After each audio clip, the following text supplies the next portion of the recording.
I'm obese. Shoot me in the belly. Look at all the space I'm creating, everybody.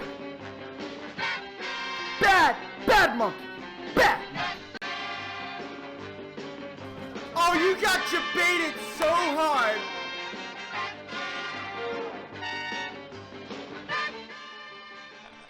I don't think I can handle any more of this bot gameplay. Spylo. Yeah, let's coach. Because today, oh my gosh, my face is so large. Let's shrink that down to size and reinstall the cover. All right, brilliant. Okay, we're ready to go. We're coaching Monkey, which is going to be really exciting because we haven't coached Monkey in a really long time, and I love Monkey. He's one of my favorite heroes to coach. I really, really like Monkey. Monkey's great. Reaganomics, the hero check. Okay, Buster. Okay, Buster. How's it going, Bossman and chat? Alright, what did you say? Give me a second. My brush was all the way over here. I think somebody subbed. Hey Jake, how's it going, Bossman and chat? Well, I'm doing well. Chat, I couldn't care less. So yeah, they can let you know how they're doing. But yeah, we're about to coach Monkey, which I'm really excited about because I flippin' love Monkey. He's so much fun, one of the best heroes to coach. And we haven't done it in forever, and so it's just going to be a blast. It's not going to be all Monkey. There's going to be a little bit of everything, so we're going to touch on a little bit of everything. But let's get started. So we're going to be doing Monkey VOD. We're going to be taking our time. So Explodified, you hit the jackpot today because you tier 2 subbed, I think. Let me check my thing, my massive spreadsheet. No, you didn't even tier 2 sub. You didn't. But you're hitting me at a point in time where I only have time for one review before I have a team VOD review in a little over an hour and a half. And so I don't have time to do 2 VOD reviews. So I'm gonna be going through two or basically an extra length VOD review. To be fair though, the VOD review is not gonna start just yet. We're gonna rip out our binaural. How do I pronounce this? Chat, I do not know how to pronounce binaural. Is it binaural? Is it binaural? Binary. All right, we're just gonna look it up.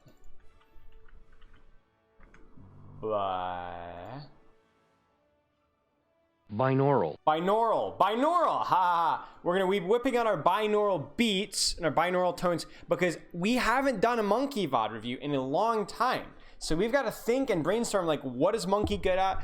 Why is he strong? Try to get some new conclusions here so that we can go into this VOD review more educated. So let's get rolling.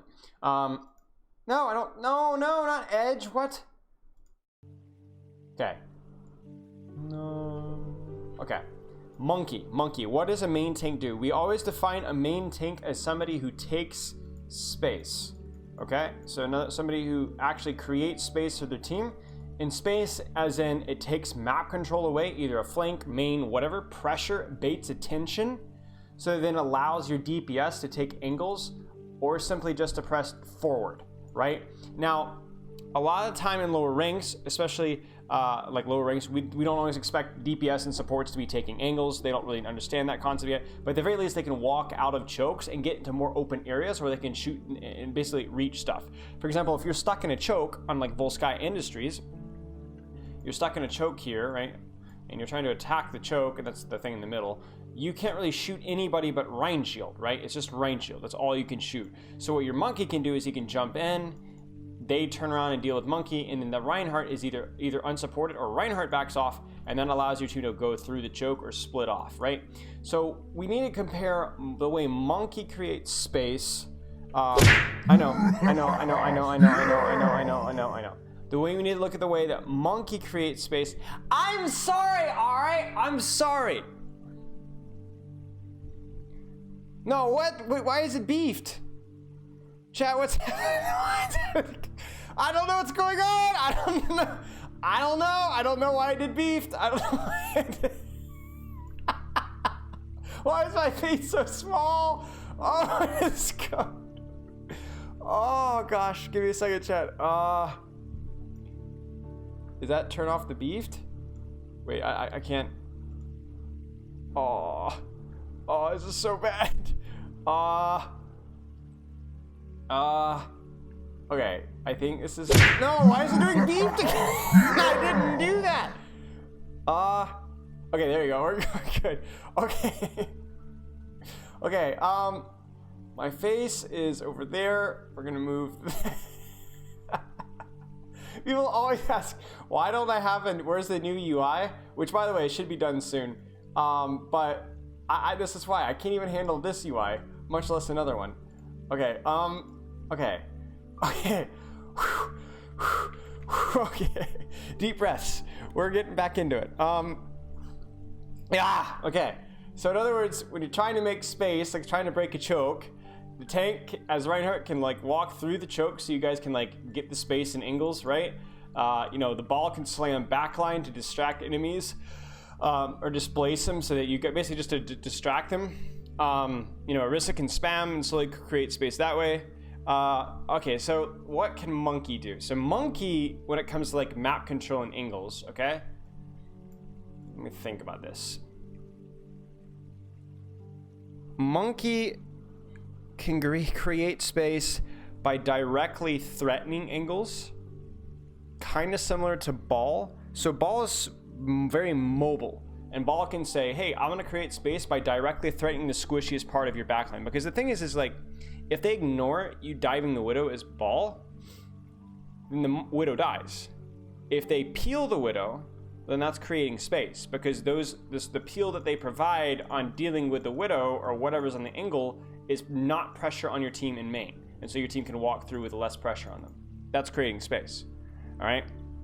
So for me, I look at this and I'm like, okay, the Monkey can create space similarly. He sees an off angle that he can pressure. He dives the off angle, creates pressure, and allows you guys to either take the off angle away or to create pressure, to take pressure off of main that you guys can walk through. So Monkey's, what he can do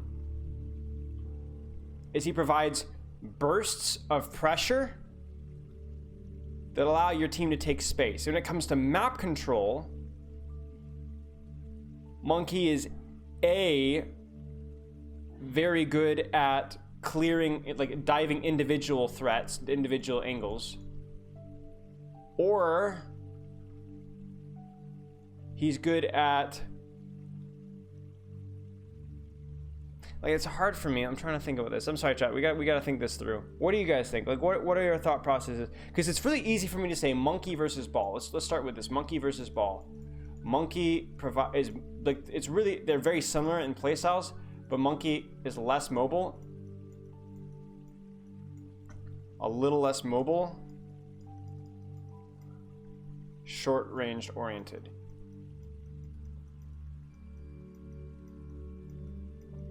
Right?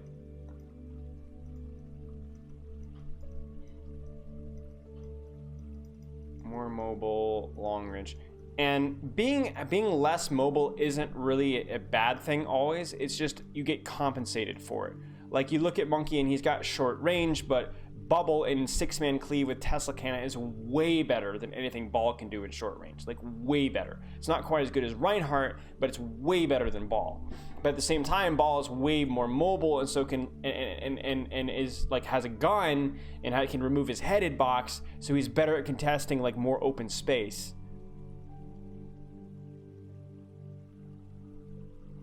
Yeah.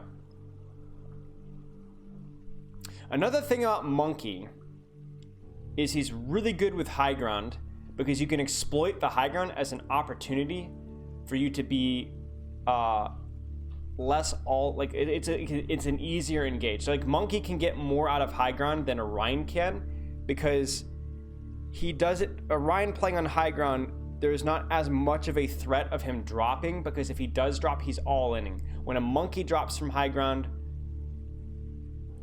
he can get back out again.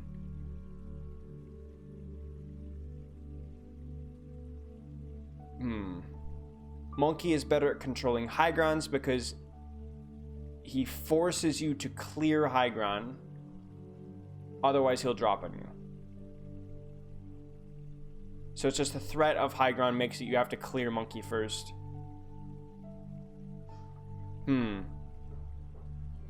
This is rough. Like, I feel like what we did with Lucio is Zen and Brig is we were able to define like their roles really clearly and like what they did with map control, and I'm having a harder time with Monkey with that. Like, I feel like I know it when I see it, but I need to be able to phrase it properly.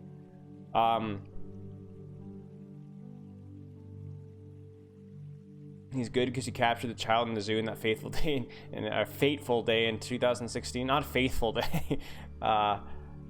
Yeah.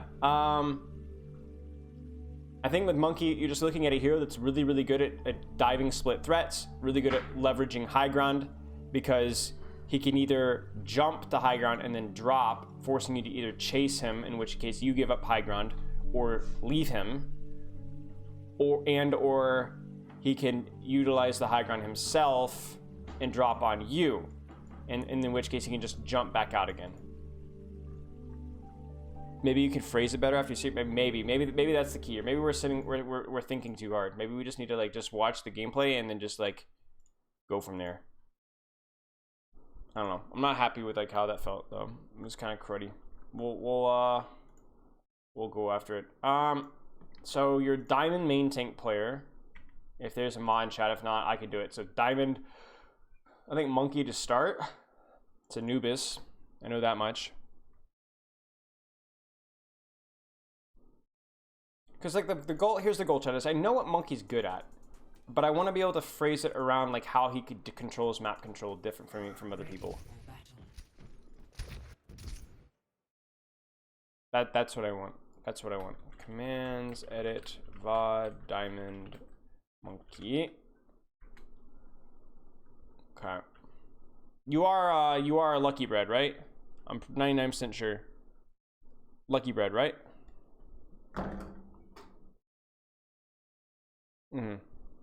Okay. Okay, so we play Sigma first. So all that thought about Monkey, and we're gonna play Sigma first. Well, how much Sig do we play? I don't think you play a lot. Oh, you just snowball. Do you normally play Sigma? Sigma is not a... Let's just do this. Commands, edit, VOD, Diamond, main tank. Do you play a lot? Because that's not a normal pick for a main tank to play. That's very weird. Do you want coaching on your Sigma? I mean, I prefer to focus on Monkey / Rhine, to be honest. Let's just do that. Especially considering it's only a tier 1 review. We'll just do Diamond. We'll just do Monkey and Rhine. Ready for battle. Okay. Ready. Don't mess this up. Okay. So, okay. So basically, you play Monkey here because you can start the high grounds on Anubis are actually pretty strong on first and second. Now you have to be a little selective about where you play. So like there's here, which is good for here, then there's like here, which is good for here, and then there's here or here, which is good for point. And then we get to second, you've got high grounds like you can abuse high ground here, you can abuse high ground here, you can use high ground here, you can use high ground here. And all it does is it basically creates a little bit of distance between you and the team, and they have to walk through, and then once they walk through to you, you can engage on them from safety. Because the question is why would you play high ground here and not high ground and not here? Like, what's the benefit of playing here to here? If we're waiting for them to walk through this choke and we cleave them, why would we prefer here to here? And again, I'm not going to wait for chat to answer every single question. I'm just going to kind of roll with it. The reasoning is it's harder. It's harder for them to see you. It's harder for them to engage on you.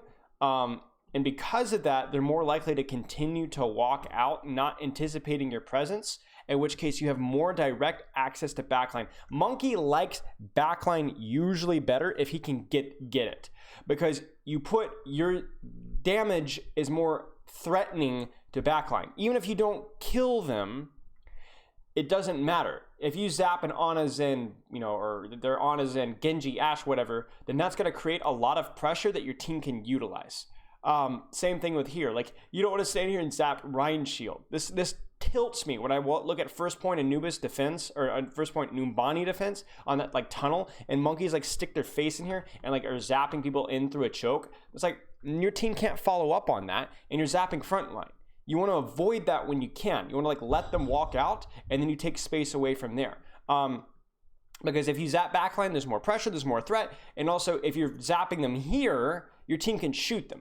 Like if you look at your Doomfist can engage here, your Tracer can get a good flank, and your Ana Zen can follow up as well. So you want to be like pressuring when and where your backline and your other DPS can follow up. So let's see what we do here.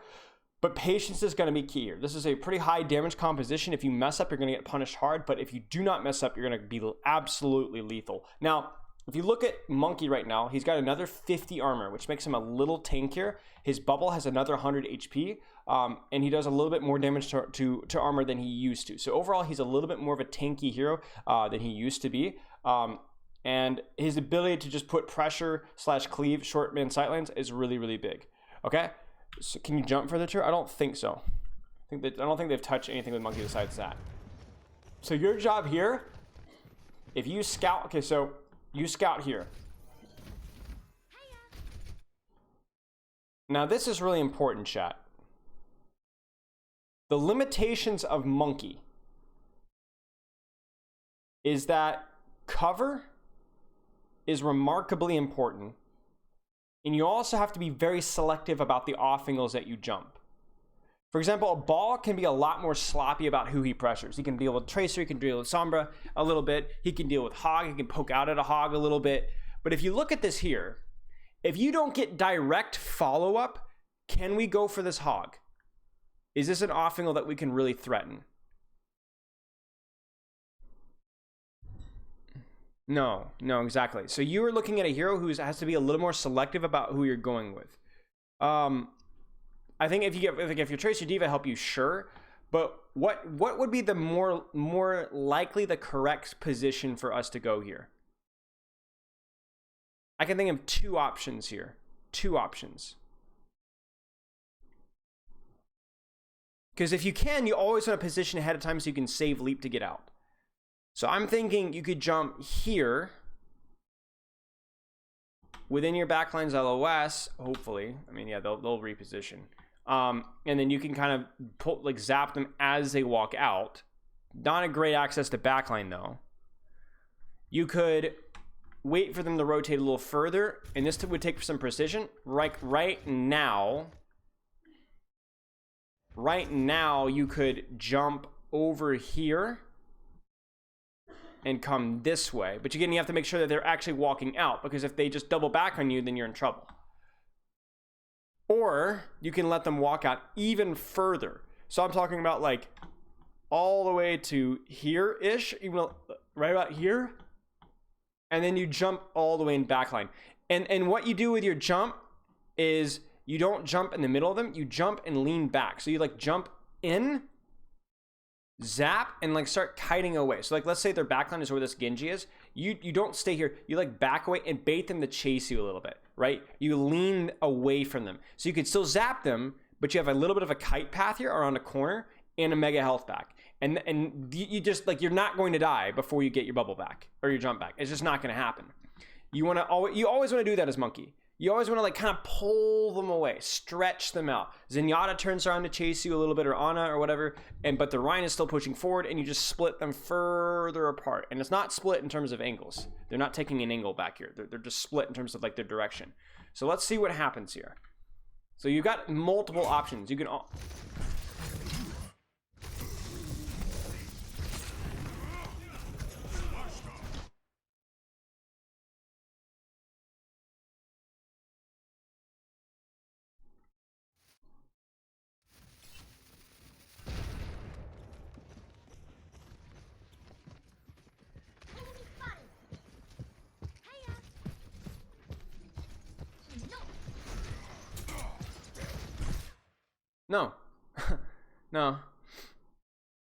No. Okay, so here's the thing. Why is the Hog not a good target? Why is the Hog not a good target? I mean, okay. Attackers incoming. Defend objective A. You can't burst him down more than that. Because they'll just say Hog is never a good target. Hog is absolutely a great target sometimes as a Monkey. But what's the problem? What's the problem with this Hog? I want you to think.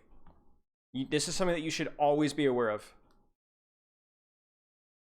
No, stop talking about the matchup.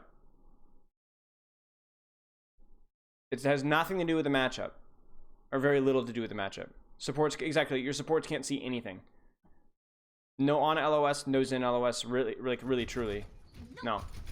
Like you really can't punish him here. Like this is just smart play from the Hog. This is a good Hog position. He can put pressure here, he can threaten you, and if you guys pursue him, he can press E and literally run to his spawn, and you're not going to kill him. Yeah. Yeah. So I really, this is a really, really smart play from this Hog and a really stupid play from you. You should have already, you need to, like, remember, you're staging on the off angle that you can pressure, or, oh shoot, I got it, boys, we got it. We hit the epiphany right here. Okay. As Monkey, your job is to create, either to control the enemy off angles or to set up an off angle yourself. Where do you set up your off angle, chat, preferably? Where do you set up your off angle? If we're drawing lines here, like the enemy core is pushing through here, your on is here, your Zen's here, your Tracer's here, where are you? What are you trying to do with your off angle control? Behind, yes. If you can get behind safely or at an angle here, not directly in front of them, like get off the front line as Monkey. Everybody knows that, right? Then you get on backline, and what that does is that puts you are the angle. You are the DPS angle. You're shooting them from behind, which splits the resources and allows your angles in front of them to have more value. Yeah. Exactly. That's your off angle. Even high ground, like when you're utilizing high ground, the reason you utilize high ground is so that you can drop onto the backline and set up your off angle. That's why you're doing it. You wouldn't want to play high ground here and just go, this is not good, right? I mean, you're not doing nothing here, but you get poked out very easily and you wouldn't threaten anything. Like the reason why Monkey does more is better in the backline isn't just because your access to squishies in the backline. It's also because you force them to turn around to deal with you. That's just off angle logic right there. That's flank logic. That's why Tracers are good with flanking. Sombras are good with flanking. Balls are good with flanking. It's the fact that they make you turn around to deal with them. And Monkey forces you to do that too when he's played properly. Okay? You say big brain. It's not. Everybody knows this. Again, this isn't like, I figured it out. I figured out how I want to phrase it. That's the important thing. So right now, yes, you're contesting an off angle, but it's an off angle that it doesn't matter that much. Like you want to contest angles within where your team is taking the fight. Your team is not taking the fight here. If this Hog was here, right? Different story. Probably still not the best target for you to do it, but it's an angle. Like remember, you set up angles around where your team is taking the fight. For example, what you're doing now is the equivalent of diving their backline in here. Does that make sense? Why would you not dive the backline in here? You set up an angle, you zap the Zen, the Reinhardt has to stop pathing and turn around you. Why would you not do it here? No support, right? It's not just the no support, you want to be pressuring your angles as 6. If this Tracer was like shooting them as they're walking up, I'd be flaming this Tracer. Chill out, wait till they walk into your Zenyatta LOS, your Monkey LOS, your Diva LOS, your Ana LOS, your Doomfist LOS. You want to be doing stuff as 6, which means you need to wait until they actually go into your LOS. If this Hog stays here, yes, there's threat here. He's not doing nothing, but he isn't dangerous enough for you to be able to walk on top of him. When he walks out into the open, he's simultaneously more dangerous and more punishable. Get them in the kill box first. Exactly. That's just how you play Overwatch. So we could look at this here, and let's visualize what we'd like to see. By the way, good to see JoJo in chat. Good to see you, man. It's been a while. Hope you're doing well. So like right now, you would have already jumped across here to stage your pressure on the backline or pressure here, because you can't. Once you see them pathing this way, you can no longer stay here, right? Because you're staging here because you're expecting backline to be here, so you have your angle. Well, now they've rotated to where this is no longer an angle. This is now front line. So you need to get off of front line and go set up your angle this way, okay? Or you can come from the front line, but if you're gonna come from front line, you have to immediately put yourself on the angle. Like right now, you could jump in. And look at your Tracer, look at your Doom. They're literally just waiting. And instead, you've done nothing here. You're bleeding ult charge. You're bleeding ult charge, and you haven't actually threatened anybody. Like, that's the worst case scenario as Monkey.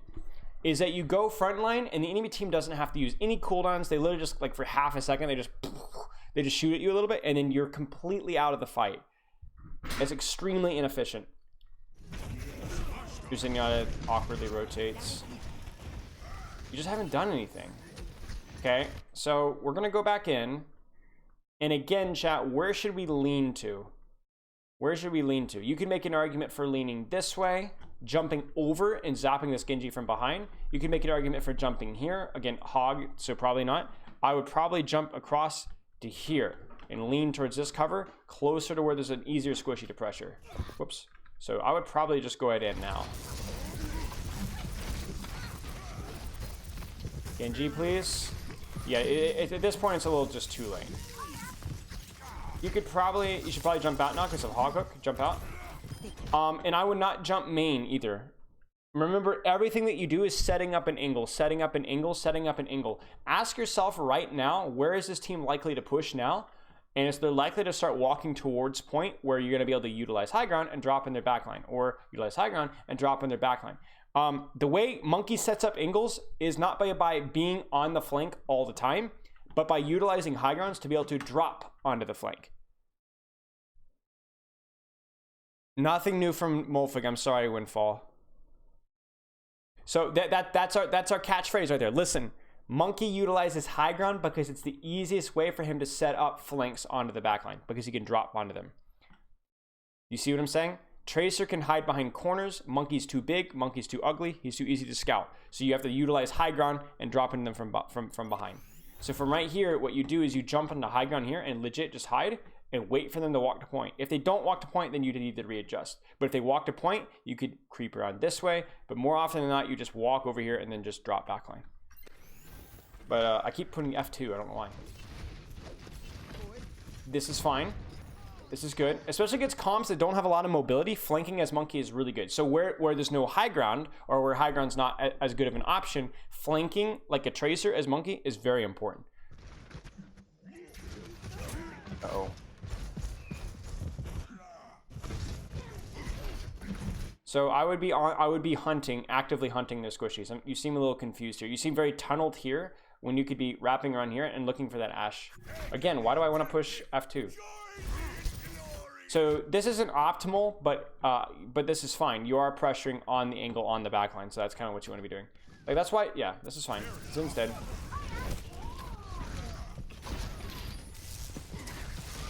So you could see almost how you're very hesitant to go in, and it's because you're not on an angle.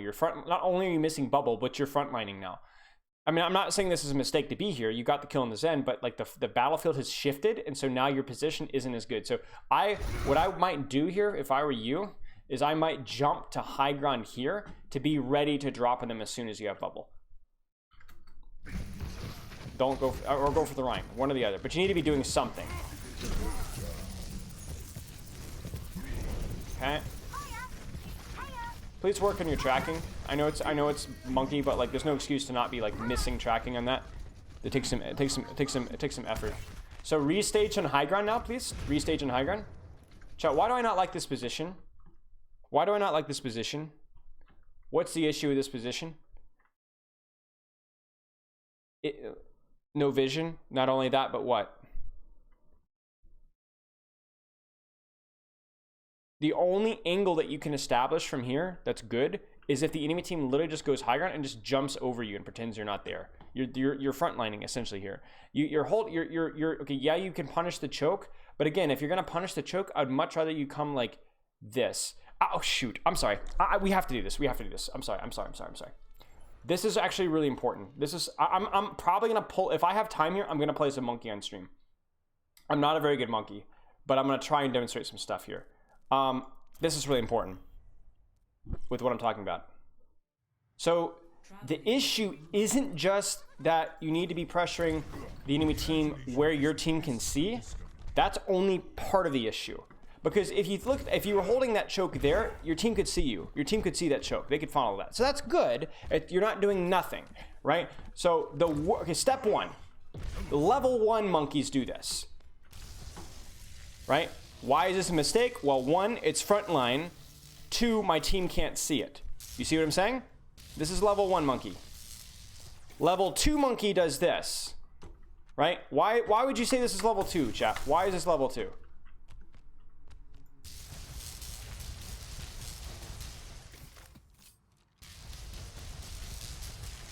Can my team see this kill box? Yes, team can see it, right? This is level 2, but why is it not the best? Who are you going to end up zapping here? Do you have an angle? Why is this only level 2? Yeah, you're shooting tanks. You're shooting tanks and you're frontlining. Your team can follow up, but you're still frontlining. So level 3 is one of 3 things. 1, this is level 3. And I'll do this all the time when I play monkey. I will drop off. I'll see Rhine Shield get to about there or here. And then jump on, and then I see, and it's all squishies, right? And then my angle is this way. Their front line's looking that way, and I set up an angle here. That's level 3. Let them come out, and then you can get almost behind them here. Now you have to use jump, but that's okay, because you could jump, and then drop like this. The other level 3 possibility, well, it's a little risky because you can get zapped, you can get poked from point if they go point. But the other level 3 is this is level 3. Why is this level 3?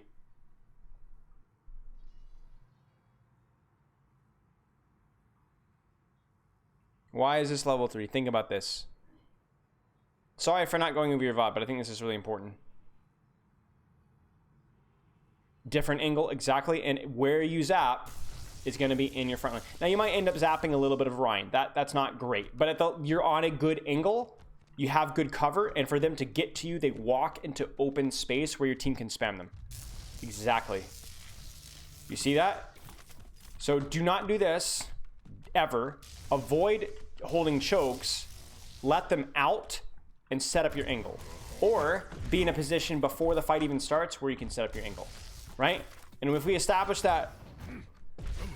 Is there a secret level 4? I mean, no, that's it. Overwatch League level is literally that. And I still see Overwatch League level main tanks screw up on level 1 and level 2, unironically. Monkey is not a tank that a lot of, especially Western tanks, are very good at. For example, okay, so let's say chat. The cart's here. The cart's here, right? Level 1. My backline is like over here. My DPS are up here. Level 1. Is this level 1? Yes. Level 2. Level 3.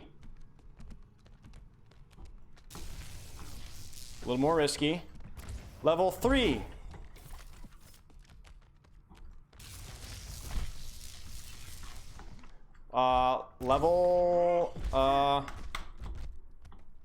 Like technically level 3 would be here as well, but you're more likely to get scouted, right? But you see what I'm saying? Okay. Does that make sense? Does that make a little bit more sense of what I'm talking about? You want backline LOS and you want an angle. Backline LOS and an angle. Backline LOS and an angle. There's your cue. Now entering the temple. Ready. Yeah. Ready for battle. Crappy mobile game ad, yeah.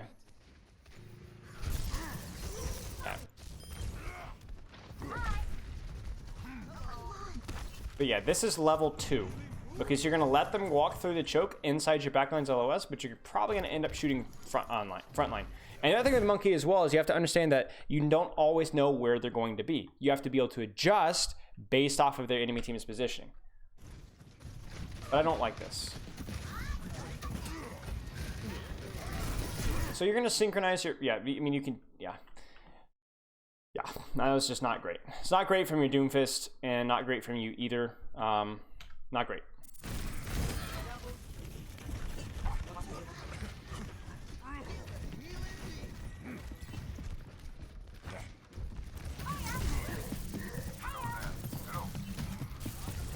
It's fine.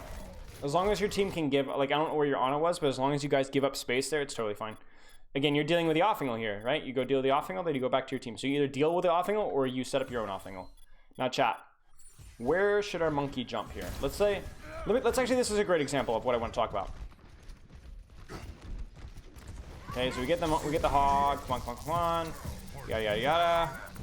Let me actually fix this here. This is 20. Okay, so we're here. This jump really wasn't necessary, but whatever. let's say we had jump here. Where would you jump as Monkey? I can think of 2 spots. What about level 2 positions where you just cleave rotations for ult charge?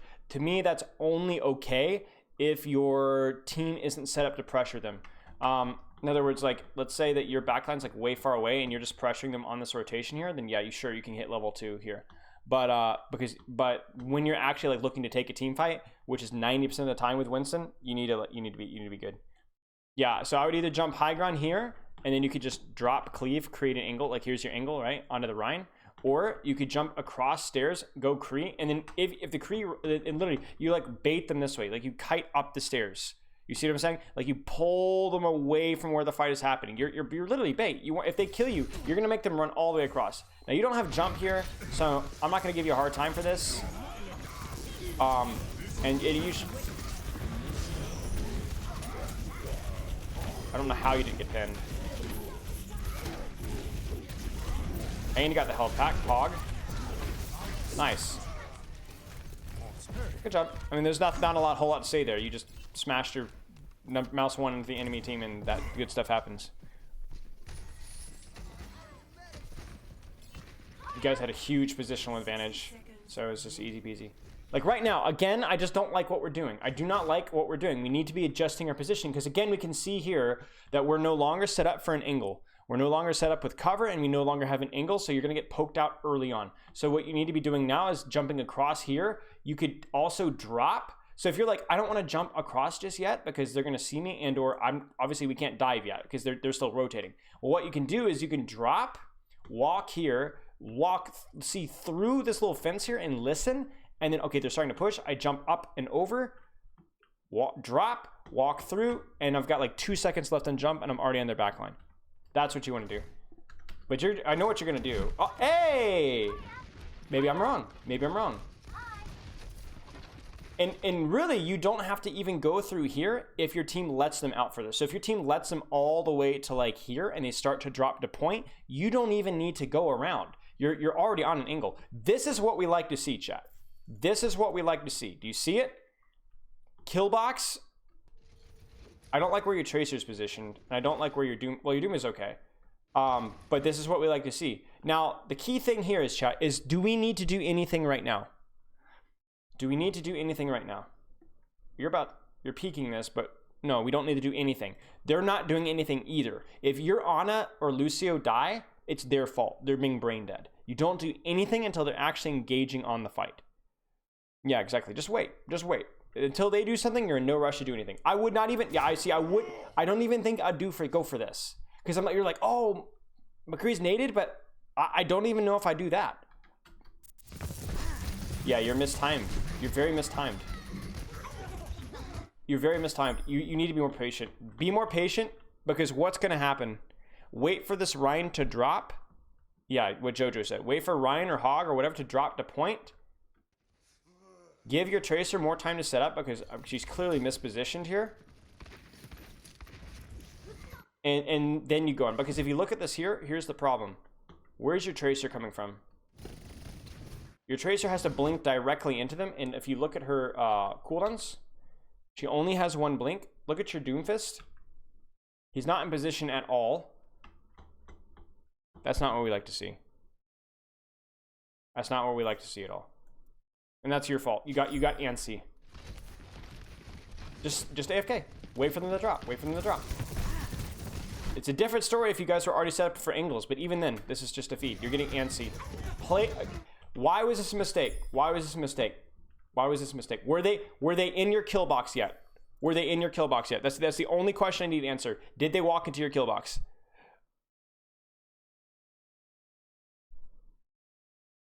Did they walk into your kill box? No, they weren't. They were close, but they were not in your kill box. And you can tell that because you look at your DPS. Your DPS are not set up for this. They're not in your kill box. So this is not going to work. Look at this team. They literally can just S key out. If you had had a Tracer behind or Doomfist behind, different story. If you had let them out, right? And then now your Doomfist and Tracer have angles, different story. But they were not in your kill box. Don't overthink this. They just were not in your kill box. Your DPS weren't ready, your team wasn't ready, and you went in. and your Tracer loses her life for it. But it's not just your life that you've lost, it's your positioning. Now, your positioning here isn't bad. This is good, but it's still inferior to where you were, and obviously it cost your bubble as well. This is good. I would not jump out this way. I would not jump out here. Let me look at this again. Well, would I? 30 seconds remaining. Oh, you didn't have bubble yet. This is actually a little more understandable. This is a little more understandable. You were very low and you didn't have bubble. But you hate to see it though, because you're nanoed now, and you're in the middle of the enemy team. Like right here. This is why this doesn't work. This isn't terrible, but we don't like this at all. So I'm not gonna yell at you anymore. You failed big. You dropped the ball hard, but like you just set yourself up for failure. Like there's nothing more you can do here. Like you could probably have jumped Kree. I probably would have jumped Kree, given it a shot. That's the only chance you guys have of winning this fight. It would have been risky, but it was worth a shot. But there's no way. Like you're already in such a terrible situation that everything just snowballed as a result.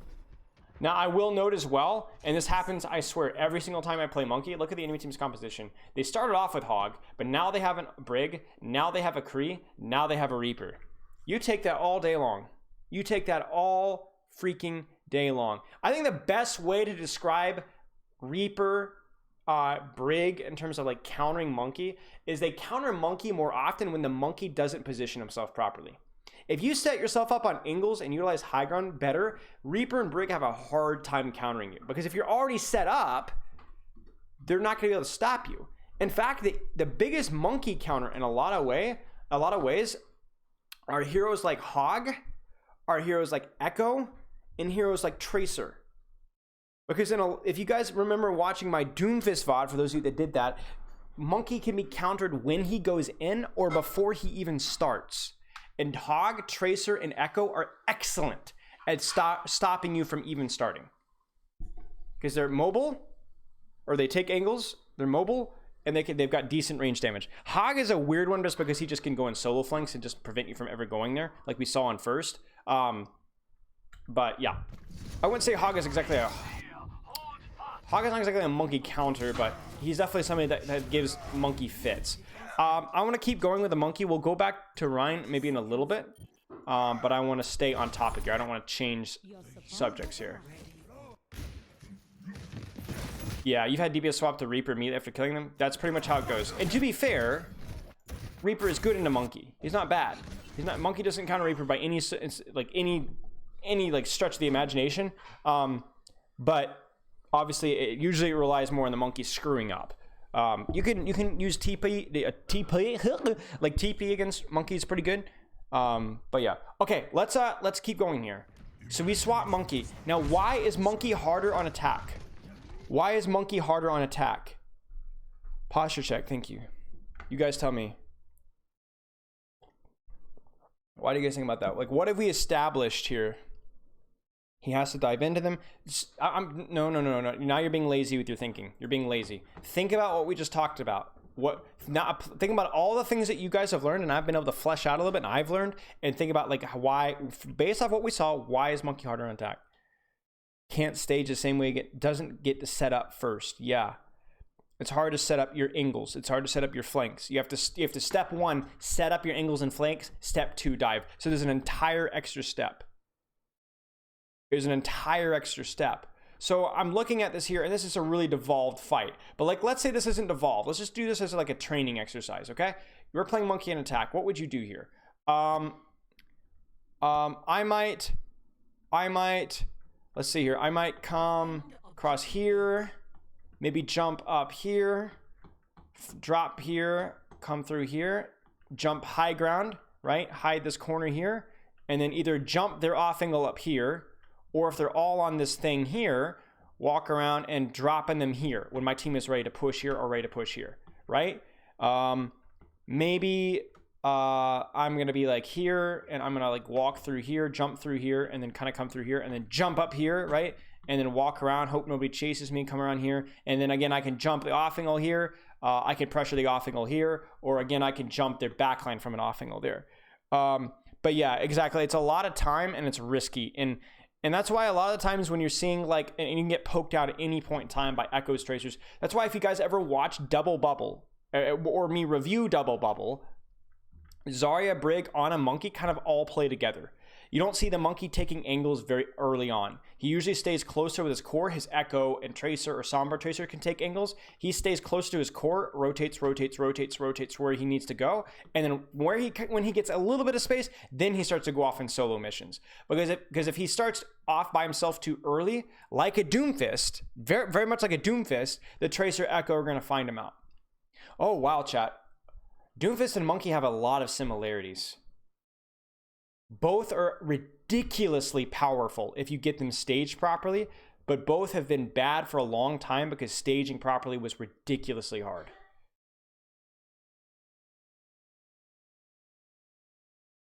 That's actually something I haven't really thought about till now.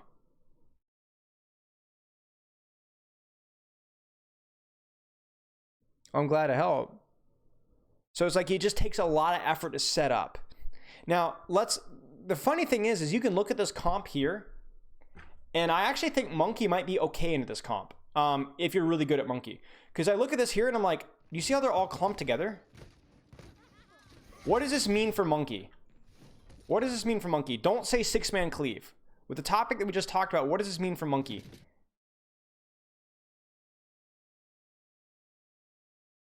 Free map control. Yeah, you're going to be able to flank easier. Like, you're going to be able to do this jump up around here with a little bit less, like easier rotation. Exactly. You're going to have an easier time going off by yourself. And they have no mobility. There's no tracer to mark you. So, yes, they're going to counter you when you go in. But as Monkey, I unironically, a lot of the times would rather have hard counters on engage than hard counters on setup. Because I can play around the hard counters engage. I can jump in here, early bubble, and just drop really fast and still get like a good fat 6-man cleave. But if there's like a freaking Torb turret up here, you know what I'm saying, that starts shooting me as soon as I peek, or there's a Tracer tailing me, that stuff just sucks. That's just obnoxious. Torb turrets, Tracers, Echoes, you know, that stuff is so annoying to deal with. So this comp is actually, the way they're playing it, is Monkey would be fine into it. This is so, I love doing this, chat, man. I'm learning as much as, like, I hope you guys are learning, like, or if not more. Like, just, I'm figuring this stuff out. So, like, right now in these devolved fights, I don't really think this fight is winnable. This isn't great because this Brig is unlikely to die. So this Brig is unlikely to die. Mostly because you're... Oh, your Echo had an angle. You got carried by your Echo. I would jump out. Definitely jump out. Yeah, you overstayed your welcome. Monkey like Doomfist. Okay, another correlation between Monkey and Doomfist. A hero that has ridiculous value during a burst of cooldowns, but once his cooldowns are down, he's literally worthless. Think about Orisa, Reinhardt, Ball. All of those heroes are less cooldown reliant. A lot less cooldown reliant. Or at least they can cycle those cooldowns. Monkey, it's like all in. You know, you're all in and then you just sit around for like 12 seconds waiting for your bubble again. And their ultimates are second lives. Chat, Monkey is literally Doomfist. That's hilarious. All right, you need to get out of here. So like right now, chat, where would we jump as Monkey? Where? Oh my gosh. Oh my gosh, chat, I figured it out. Monkey, like Doomfist, once you engage, if you can jump out to a staging location and get healing, you're going to do that. Do you hear that? If you as Monkey can avoid jumping back to your team, you want to do that. You want to jump to a staging location where they can't push you and where you can get healed. Just like Doomfist. If this is Doomfist and we like uppercut here and we can punch, like it's not, obviously it's too high, but like let's say we could uppercut and we could punch out here and get healing, you do that because you're already set up for your next engage. Exactly where the Echo is. It's the same thing. You guys remember the Doomfist VOD review we did the other day on Junkertown where he was like engaging and punching back to like rotator and setting up another engage? It's the same thing because if you go back to your team, you give up your map control and you have to start all over again on flanking because you're frontline, right? So you have to start all over again. The only safe thing about frontline is that, yeah, you're a little bit easier for your supports to heal. But like in this situation here, your Ana could absolutely heal you up here. And if they push you up here, well then that might be rough for them. This is so fascinating. I love this, man. I've never even thought about this. Okay, Monkey's loaded Doomfist, guys. and very high skill cap heroes that have been out of meta for a while. You know, I wonder how much their similarities have had to do with why they've been out of meta kind of simultaneously. I'm not saying that Doomfist is about to come back like Monkey is, but is it worth it to stay as long as I can and I die here for... No, it's not. Because the thing is, it's like, you have to think about it this way. You have to think about it this way.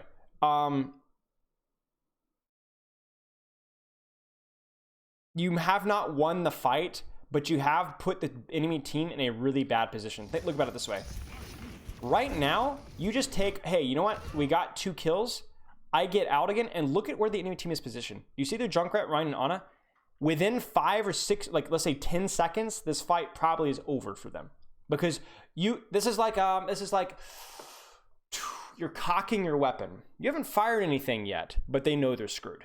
The Echo's on high ground, the Winston's on high ground, we're standing in the back of point and we have no space. Like, if you jump out here and get healed, the next cooldown cycle that you have, they've lost. And if when you trade here, you start all over again. Wasn't Winston meta during the playoffs though? Very briefly. Very briefly. For less than a month. Do you see what I'm saying? So you've set up, you've bought angles, you've bought positioning. If you can hold that positioning and wait for your cooldown cycles, especially because you guys have a better spawn. The Great Slav, thanks for the sub, appreciate it. Then I would do that here. So I wouldn't, don't trade your life for it if it means that you have to give up positioning because you lost your life.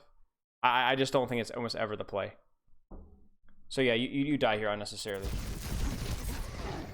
As soon as this VOD is done, I'm instantly gonna play some Monkey and ranked, I say, in quick play, and see how it goes. I don't want to trust ranked because if we get a really bad map, it's gonna be cancer. I would go for the Junkrat, honestly. Yeah. And there's your angle, unlucky. That's honestly kind of unlucky. You really should have, like, okay, it's not unlucky, but you really needed to block that sleep dart. That sleep dart literally won these guys the fight. Because there's a trade. Bubble needs to happen, and obviously you have to remember bubble has an animation. There have been times where I have unpacked my bubble and gotten slept as I was unpacking it and it reset, so you need to be aware of that. If this happens, the Ana dies, there's no nano, then you're able to kill the Brig with your nano, and then you just win the fight, and you would have been close to primal. That really sucks. Probably would go ball here if I were you, but it's fine. Unfortunate, you just clunked your jump. Don't worry about it. I don't know if you needed bubble there, honestly. You kind of, this is like a little micro thing, but like you have to be so smart with bubble. Like you have to be so smart with bubble. For me, I look at this and I'm like, the Ashe is not looking at us, like at all, and so I don't, and nobody else is looking at us as well. Because remember, bubble isn't just for the person you're diving; it's for any off angle that is shooting at you at the same time, right here or here. So it blocks the image from all directions. But I know that they're all backing off towards point, so I do not bubble. Like literally did nothing here. The only damage to the bubble is by, like a shot that she wasn't even aiming for you. Don't go for Ryan. Don't go for Ryan. Oh, that's a massive clutch. You needed to not, again, you don't go for Ryan. You go for the angle, go for the flank, go for the squishy. Don't get baited by Reinhardt. Reinhardt's in your backline, you can't do a lot about that. Very, very, very rarely. The only time you'd ever hard peel as Monkey in this situation is if the entire, like if you were like your entire team was here and there's no follow up on that. But even then, that's just a massive copy by your Echo. Like this is unironically winnable. Again, you get slept. Your Echo just clutches it hard.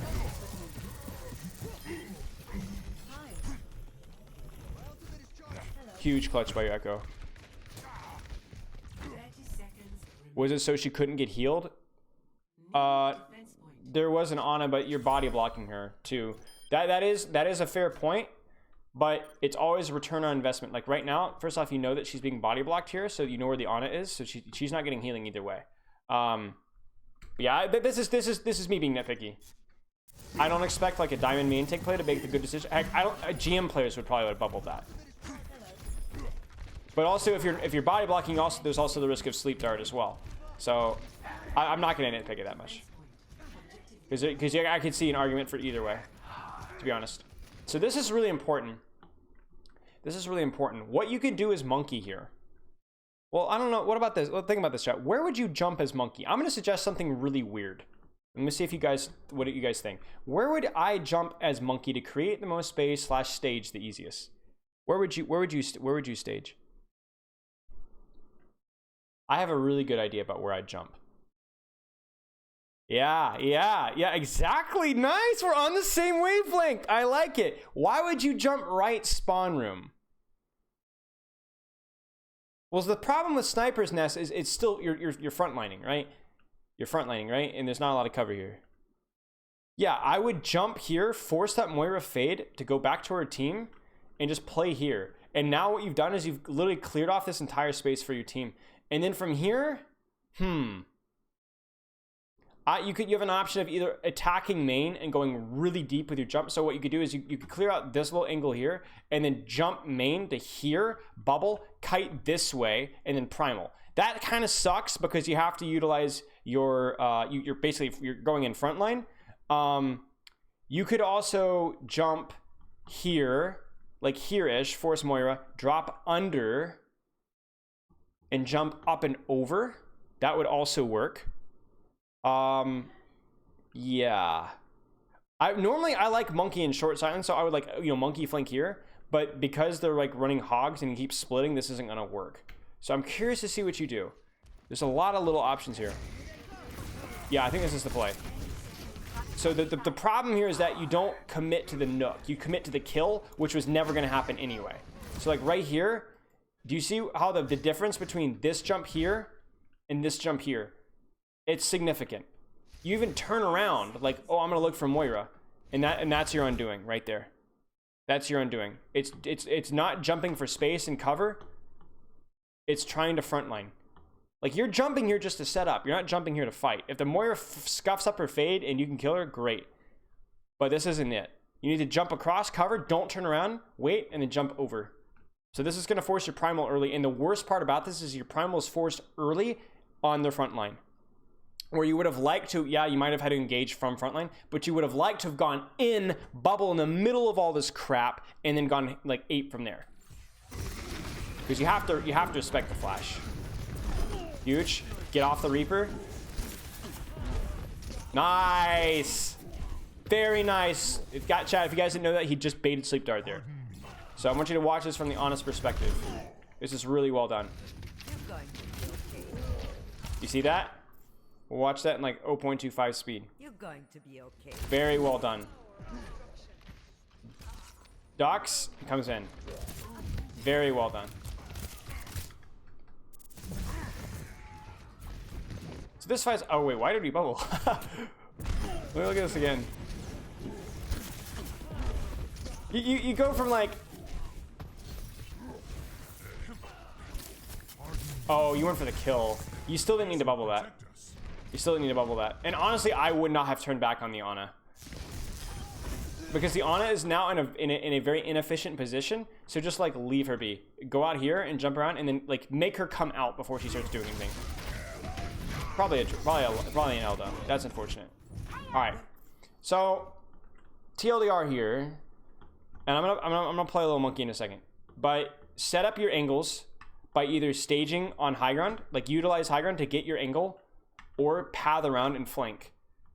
Access your, and then there's like the level 1 where you're stuffing, level 2 where you're letting them out and zapping them, or level 3 where you're already on the angle where your team is taking the fight. Hey, medical miss, thank you. Hair check. :D. But yeah, that was a fun review. Oh my gosh, what is the hair chat? What is that? Oh no, what has happened? All right, do you guys want to see me try and play one monkey game? We don't have a lot of time here. So I don't have time to, like I said, I don't have time to do another posture check. I don't have time for another full review, but we could definitely try some quick play with it. I'm a terrible monkey. So to be clear, I peaked diamond with monkey, but that was over 2 years ago. Over 2 years ago. So what you're gonna see is gonna be really ugly, but we're gonna have fun with it. And I also am not gonna have really good access to chat as well. But I'll try to keep it somewhat visible. Do you have any questions, Explodified? Thank you. You learned a lot. You're very welcome. I'm very, very happy with... Hey, up. No aim, no brain, Winston Main. Alright, that meme is You're pretty old. Okay, this is not a great monkey map. Chat, why is this not a great monkey map? What's wrong with this map? Think.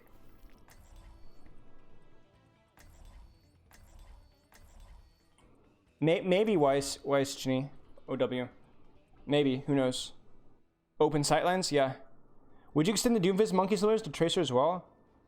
The difference between Tracer and Monkey is that she's more self-sustaining on the flank, so she can clear out her flanks by herself. She doesn't need as much help. It's much harder to mark a Tracer than it is to mark a Monkey. She's a lot more mobile, and she is self-sustained. In addition, she has better range than Monkey. You notice that Doomfist and Monkey have next to no range at all. So if a Tracer runs into anything, she can beat it. She'll be okay. She's not gonna die. Whereas a Monkey runs into a Kree, you know, a Torb turret, whatever, he's screwed. Like, he's absolutely screwed. But yeah, this is open. Not a lot of flanks here as well. Second is probably the best one for it. But yeah, but like third, for example, a lot of cover, but it's very simple flanks. So I'm gonna play here. I'm gonna let them out a little bit and then drop backline. 3, 2, 1. Attackers incoming. Sorry, Alexa. I'll check in a second. I'm gonna let them out a little bit. Let them out because I want access to backline. I want to pressure them from an angle. Let's not say backline anymore. I want to pressure them from an angle, or pressure their angle. Either utilize an angle for myself. Now, if their hog goes high ground, that's going to give me fits because he's going to clear out the angle for me. No rush, no rush. Our ball's going in, but I don't like where he's going in. Normally, I would go in with my ball, like play as a team, but don't want to get poked out early. I'm a little deep here. Gotta watch for the sleep dart. She's gonna try and sleep me. Okay, the entire team is kiting out, so I'm out too. That's unfortunate. We didn't get a lot of pressure on front line. They're gonna expect this now, so I have to be careful. Ooh, we're down our Genji, but he'll be back soon. We should go in. My ball's going in. Again, I'm a little too early, chat. Definitely too early. They're hard kiting as well. Oh gosh. I thought I hit something. So I could pressure this off angle, yeah. So normally I wouldn't go in like this, but I'm thinking maybe that's an off angle that I have to threaten. Ah, I scuffed it. Yeah, I got a little bit too predictable there.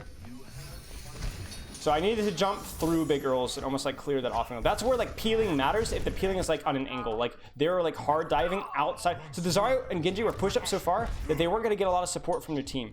So I could theoretically threaten that. My MS is so high because I'm... here, let me stop recording. That's probably why it's sort of high. Because I'm recording, streaming, and playing. It's like, my computer's like crying right now. I really don't want to... I'm scared of this ramp here. People use this ramp all the time. I could stage where my Tracer is, but that's a little too open for me. Oh, jeez. Need to wait for my... Oh, no. Oh, jeez.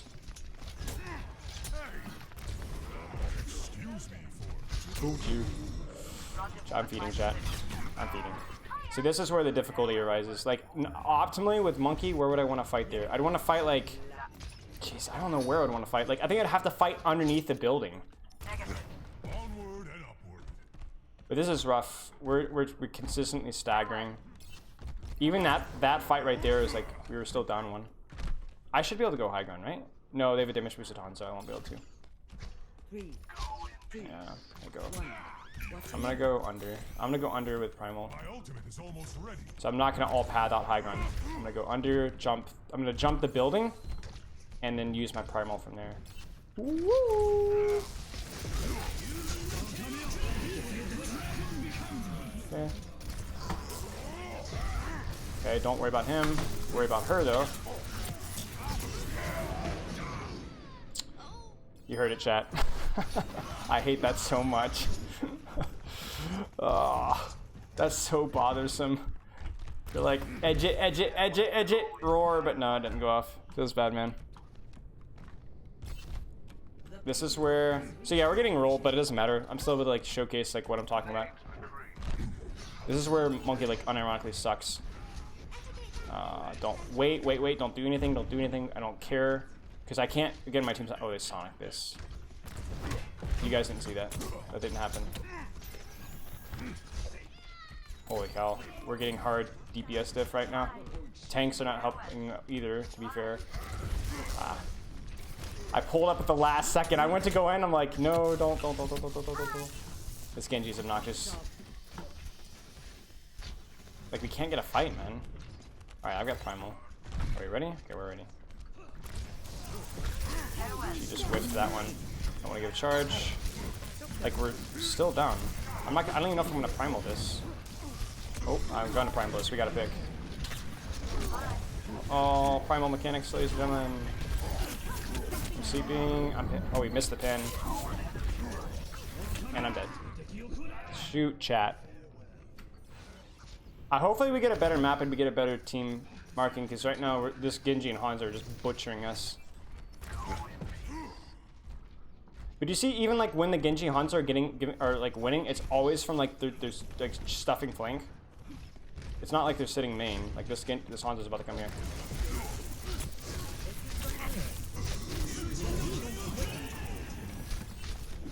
I really don't want to commit on that. That's a Mercy. How are we not killing anything? Good gosh, man. Alright. Chat, I don't know. I don't know about that one. I definitely played that one poorly. But there were a lot of fights where it just kind of felt like, wow, I'm zoning everybody. It's not happening. Okay, we go next. We'll try to do 1 or 2 more, just so I could feel like I could give a better explanation of and hopefully get a better map. While we're waiting though. Yeah, I'm streaming the team coaching. Yep. We got 1 kill. 4 kills was gold. 3 kills was silver. Yep. And like 2 of those kills were like in the very first second with me and the other one. Caught up focus and building ultra and primal the backline. Yeah. Now arriving at I don't know, honestly, Rob. I honestly don't know. This is not a great monkey map either, but it's okay. select your hero.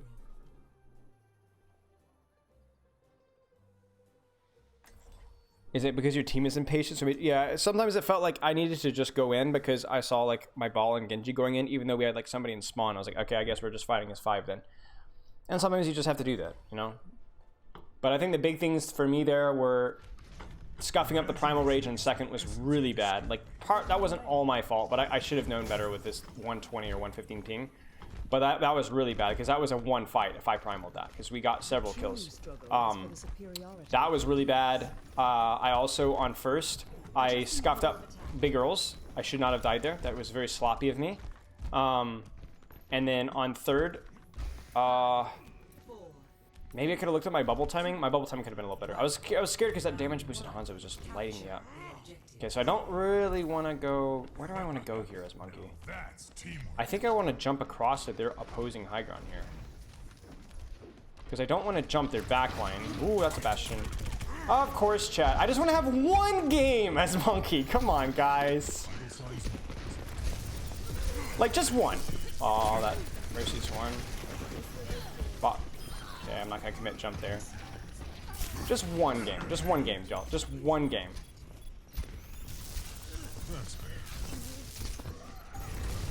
No! Just 1!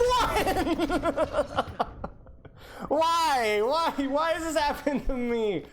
Good gosh, man. Bastion, by the way, is another very hard monkey counter. Simply because he just melts you instantaneously and you have no cooldown to deal with him. Orisa has some gun. She plays further range. Ryan has shield-ish. You can't really dive Bastion without like a lot of health.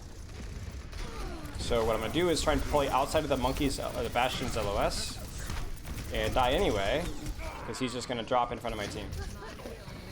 This is educational, guys. This is educational. We have good DPS for dealing with monkey or Bastion. We have. Our supports aren't very good though. Moira Mercy's awful, and we're just gonna lose. Okay, awesome, awesome. Chat, ladies and gentlemen, welcome to Playing Monkey in 2021.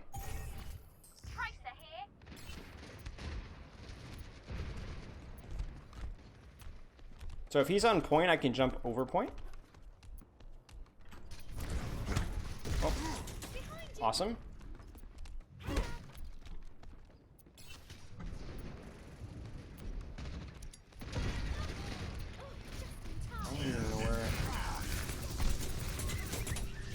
really don't want to... Oh, I thought that was the squishies. Oh, I really don't want to peek that. I should have just gone for the kill there, honestly. Oh, no.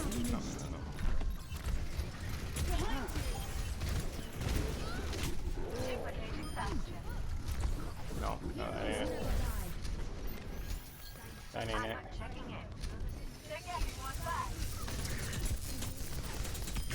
This ain't it either. It's definitely not it. I can't even like. We need to stop going for the Bastion. It's not gonna work. I'm pinned again. I must have a suction on me. Oh, I'm out. Get out! Help! Oh gosh, guys. I just want like one good map. Best round lost. Just one without a Bastion or, you know, 2 DPS that are hard diffing our DPS, and where I can feed and not be great, but at least I can get my points across. Who was the game? Yeah, look, why am I playing up against GM DPS? Why am I playing up against GM DPS in quick play? Look at this. The DPS duo we played up against last time was like 4.1k. Like, what? I'm not a GM tank. Give me a break. Like, and what were our DPS? What were our DPS? 5. Wait, he was also GM? 3. There's no way. 1. What is this? What is this matchmaking, chat? I swear. The objective. So when you guys doubt how good I am, I'll play with GMs. You guys are idiots. Thoughts on Genji rework and experimental? All right. We'll talk. I talked about it already. I don't think it's like earth shattering. Y'all are cringe. Y'all are cringe. Where's my Mercy? Mercy? You know what? Screw it. I didn't think the Bastion could see me, but he did. The objective is now active. Is melee spam more DPS than just mouse and single targets? No, it's the exact same. It's just a lot more risky because if you miss the melee, your DPS plummets. The reason why you see sometimes some Winston's melee is because it conserves ammo and it does slightly more DPS against armored targets because it's burst damage technically. I'm gonna go in, I'm gonna feed, I'm gonna get pinned and die. Okay, now we're just feeding. See, this is what happens, chat. You feed, you struggle, hard boom, and then you feed. So do not listen to what I'm doing, or do not look at what I'm doing. Listen to what I'm saying. Okay. Yeah, I just fed the last 2 fights. It's just not gonna be there. If I keep feeding, eventually. Okay, I need to get to that high ground there. Bastion, I just don't understand like how this still works. Go for this Lucio. Like hide away. But now I'm in a small room. I'm feeding again. And I'm off the map. Awesome. I don't know what I should have done there. I think I should have jumped the high ground above the Lucio. I still wanted to pressure that off angle there because like we had enough team members alive. The Ryan is too alpha and I'm too beta.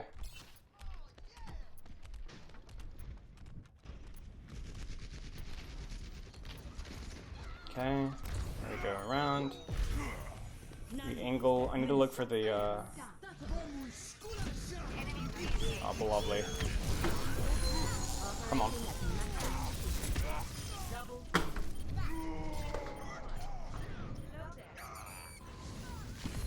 I can't stop. I can't. It doesn't matter what I do. Ah! I'm gonna get like a 6k with Primal. Gotta set my... Have I thought about not being bad? Yeah, let me think about that really quick. Okay. Watch this, chat. There's nothing that could possibly go wrong with this strategy. Look at that. See? Only fed my entire... Oh, jeez. Knew that was coming. Suck it.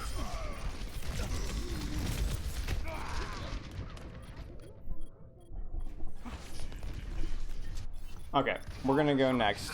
Don't PogChamp. All I did was hold W mouse 1 and anticipate the guy to pin, which anybody with any like functioning 2 brain cells would have guessed. And at this point, I don't even know if I've got functioning 2 brain cells.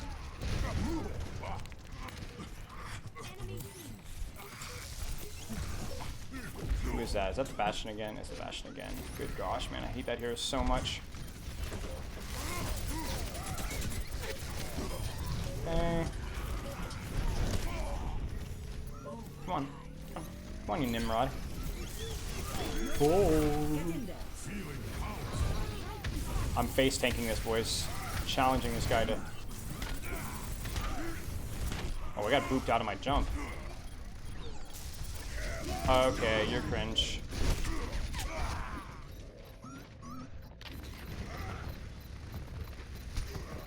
Still winnable, though. We have good angles on them. I almost want to lose this just so we can actually get a hopefully a non-Bastion game. Just one. He's gonna pin me again. He's gonna pin me again. Oh gosh. This is just I'm just done. I'm done.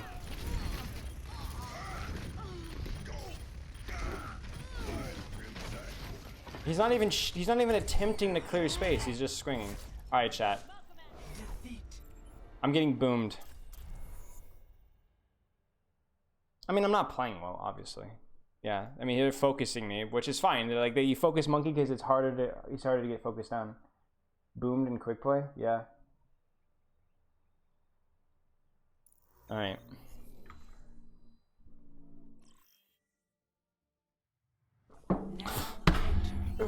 Please, please, I'm begging you, like Overwatch. I'm crying out loud.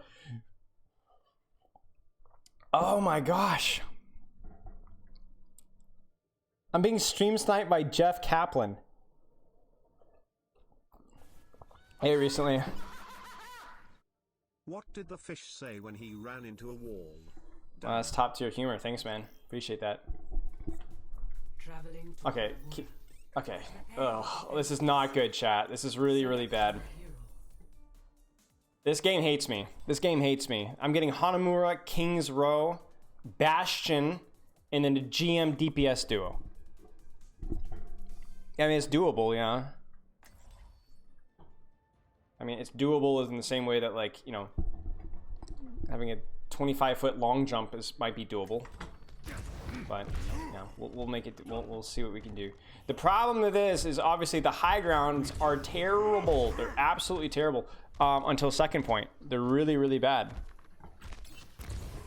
So the way I'm gonna have to play this is like, honestly, unironically, I'll probably flank monkey this and hope they don't clear, and then probably play around point.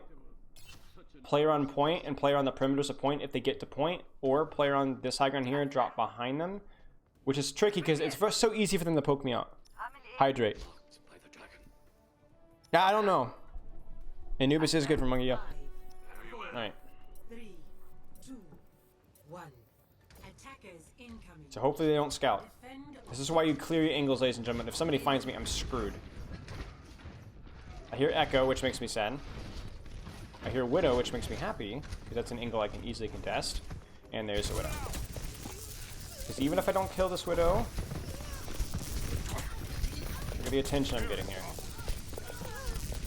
Nice, and I still get the kill. She doesn't have Sleep Dart yet, so I can probably... Oh. She's still zoned. I'm not going to chase her anymore. There's no point. This is the Sleep Dart. Oh, I didn't get bubble in time. It's like 1 second. But I can dive her now. I bubbled way too early. She didn't have Sleep Dart. There's no reason for me to bubble that early. And 2 of them leave the game. Awesome. Awesome, chat. I honestly should have just queued ranked. But I wouldn't have wanted to, like, leave a game if I got a bad map. And at this point, I'm, like, feeling close to it. Hello? Thank you. So, I don't know what my options are here. So this might be where I just have to settle for a level 2. Oh. This is not your time. As in, I might just have to like, I'm not gonna get a great angle on these guys. Maybe I could play angle from over there. I bet I could angle from over there. Because they're gonna be looking this way anyway, most likely. Either one of these is fine. This one's probably okay. I think you can actually sit on this ledge here. Okay, I guess we're going. So I go in. Overjump that by a lot. It's okay.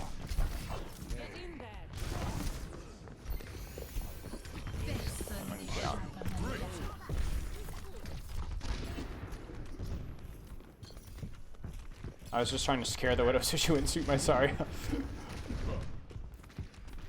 This is so scuffed, man. They still are down one. This is thrilling Winston gameplay. I don't want to walk through the choke. They're not walking into my space right now, and until this Widow takes an aggressive angle here, there's nothing for me to do. Just trying to bounce off that wall. I don't even want to use bubble here. Chat, this sucks. Okay. We have had no good games at all. I mean, I guess I can stage back up here and see if they scout me again. Like, this is actually cancer. This is awful. They still 5v6. Now it's a 4v6. It's not usually this bad. Now it's a 5v6.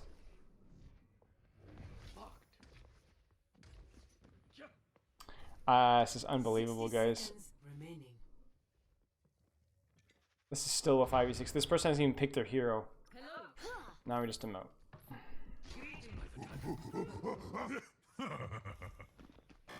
Yeah, shut up, Jeff. Oh, chat! Chat, I know why this is so bad! Chat, I know why this is so bad! This is Europe! This is Europe! This is the armpit of the entire planet Earth! No wonder we're having such a hard time finding a good game. Oh, it all makes sense now. Europe, yes. Europe. Yeah, I'm showing no mercy. No wonder. You guys don't even know what video games are, right? You guys are still in the metric system or whatever that is. No, I'm just gonna let them cap. I'm literally gonna let them cap because I'd love to play second. Second's really fun. Can y'all cap? I'm literally throwing a quick play match.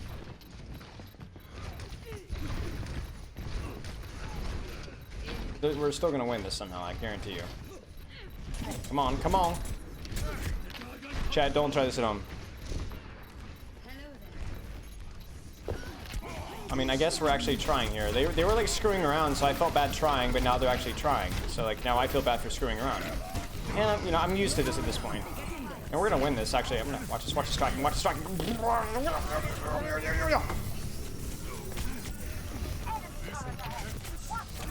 Where's the mercy? Wait, I thought she died. I thought she died. I swore she died. Okay, whatever. We'll get to play second. Objective lost. New defense point. And people are still leaving and joining the game. Unbelievable. So what I'll probably do here is start here, wait for cover, and angle from here. I do not want to like you can angle if they push it to choke here, but I'm probably gonna angle behind them. And then if I see a squishy all the way over here, okay, that's scary. I flippin' hate Imprecise, dude. I can't really duel that diva unless I get help. So if somebody starts shooting the diva, maybe. Yeah, she's feeding. No idea what she's doing. I'm just gonna kill the baby. Should not have jumped. I'm gonna jump the Torb here. Ooh, there's a sleep. Oh shoot, hit it. Widow's on main. I can hear.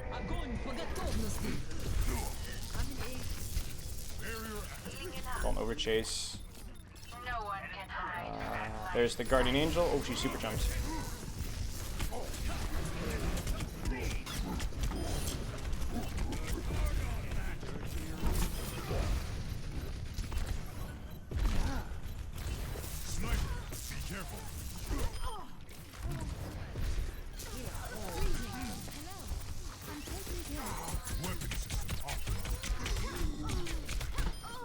Did you see like did you see how brave I was there? Didn't even flinch. 30 HP, didn't even flinch.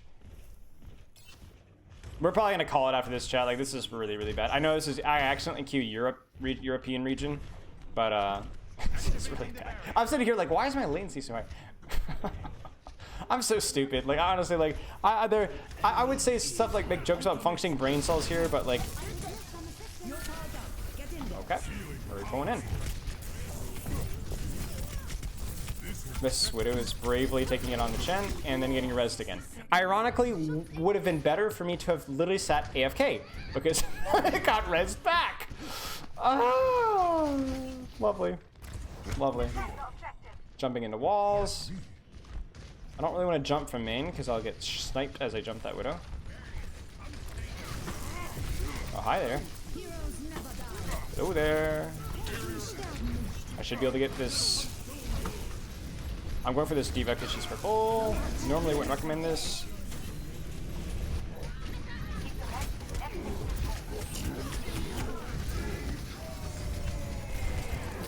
Oh, wow, that was bad, chat. Don't look. Don't look.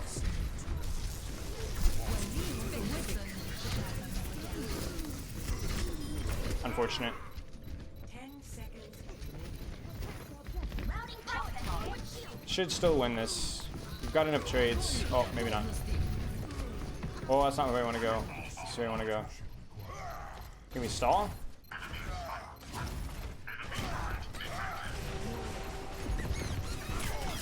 Unfortunate. You're in a 14-game support loss if I count it correctly. Okay. Well, chat, here's the deal. I'm going to swap to NA. How much time do I have left? I don't have enough time. Never mind. All right. Well, that was awful. That was awful. Everything that I wanted to demonstrate just went completely out the window because we went from queuing with high latency, 3 bad maps in a row, and legitimately half AFK the other maps. Your message? Well, I'm sorry. I literally told you I cannot see very easily. Feels bad, man. I wasn't even trying to end in quick play. We had a GM DPS duo where we're destroying my other DPS duo, and then 3 bad quick play maps in a row. Including a Bastion. I'm like, why is there a oh, it's Europe. Never mind. It's Europe. It's Europe. Yeah.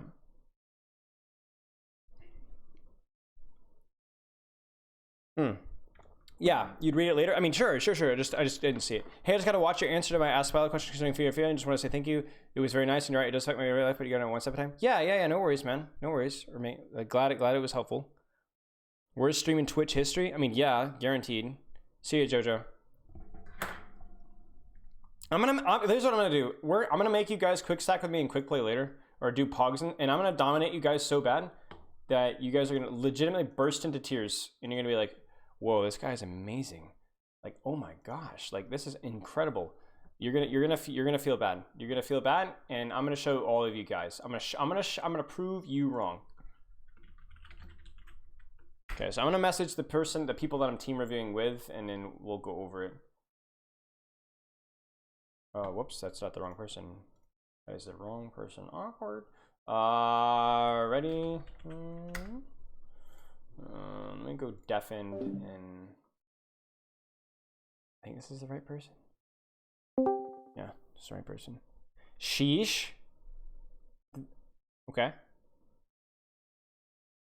Okay, we'll change the Coaching Monkey stream title. Team Coaching a Team. That's this title. That's it. Put you on Spylo's team, you're a guaranteed feeder. Okay, you know what? Okay, I take offense to that. Is that implying that only feeders are allowed on my teams? Is that how it is? Like, is that how you're gonna play me now?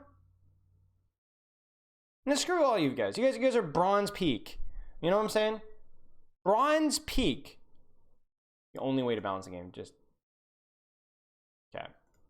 Don't remember asking you guys. You're good enough to carry a feeder? Oh yeah, obviously. Yeah, I mean, obviously, like, thanks, my blushes, y'all. Like, we knew that already, but yeah, appreciate it. Much love. It's freezing in here.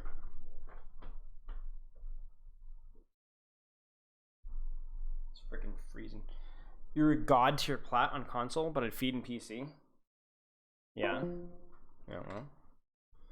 Yeah. Well, and what? Alright, what do we do while we're waiting?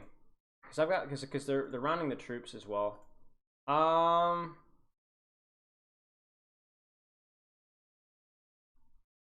We could do. Let's do this. Let's do a quick hammer time. Quick hammer time. Quick hammer time. Quick hammer time.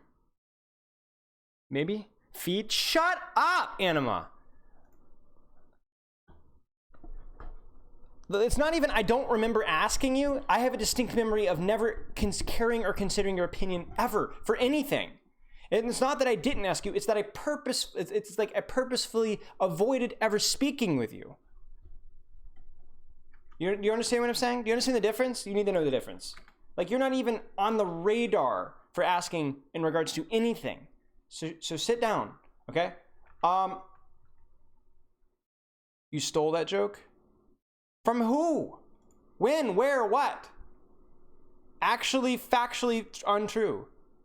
You watch my stream muted? That's great. I don't watch your stream at all. So, good work. Good work there, Chief.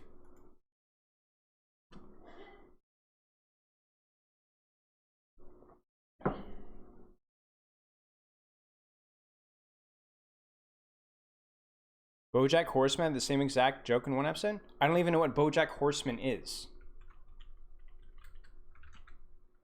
Jack. Horseman or horsemen? Wait, this horse looks familiar. Is this guy you could use for memes? It's a good show. Alright. The horse thing looks familiar. Or Will, I don't even know who Will Arnett is. I mean, I don't know. I don't know squat about this stuff.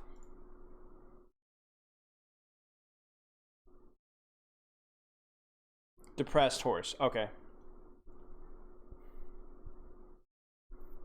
Depressed animal with a big mouth. Are we talking about anima now? That should eat out of a feed bag and should be bridled.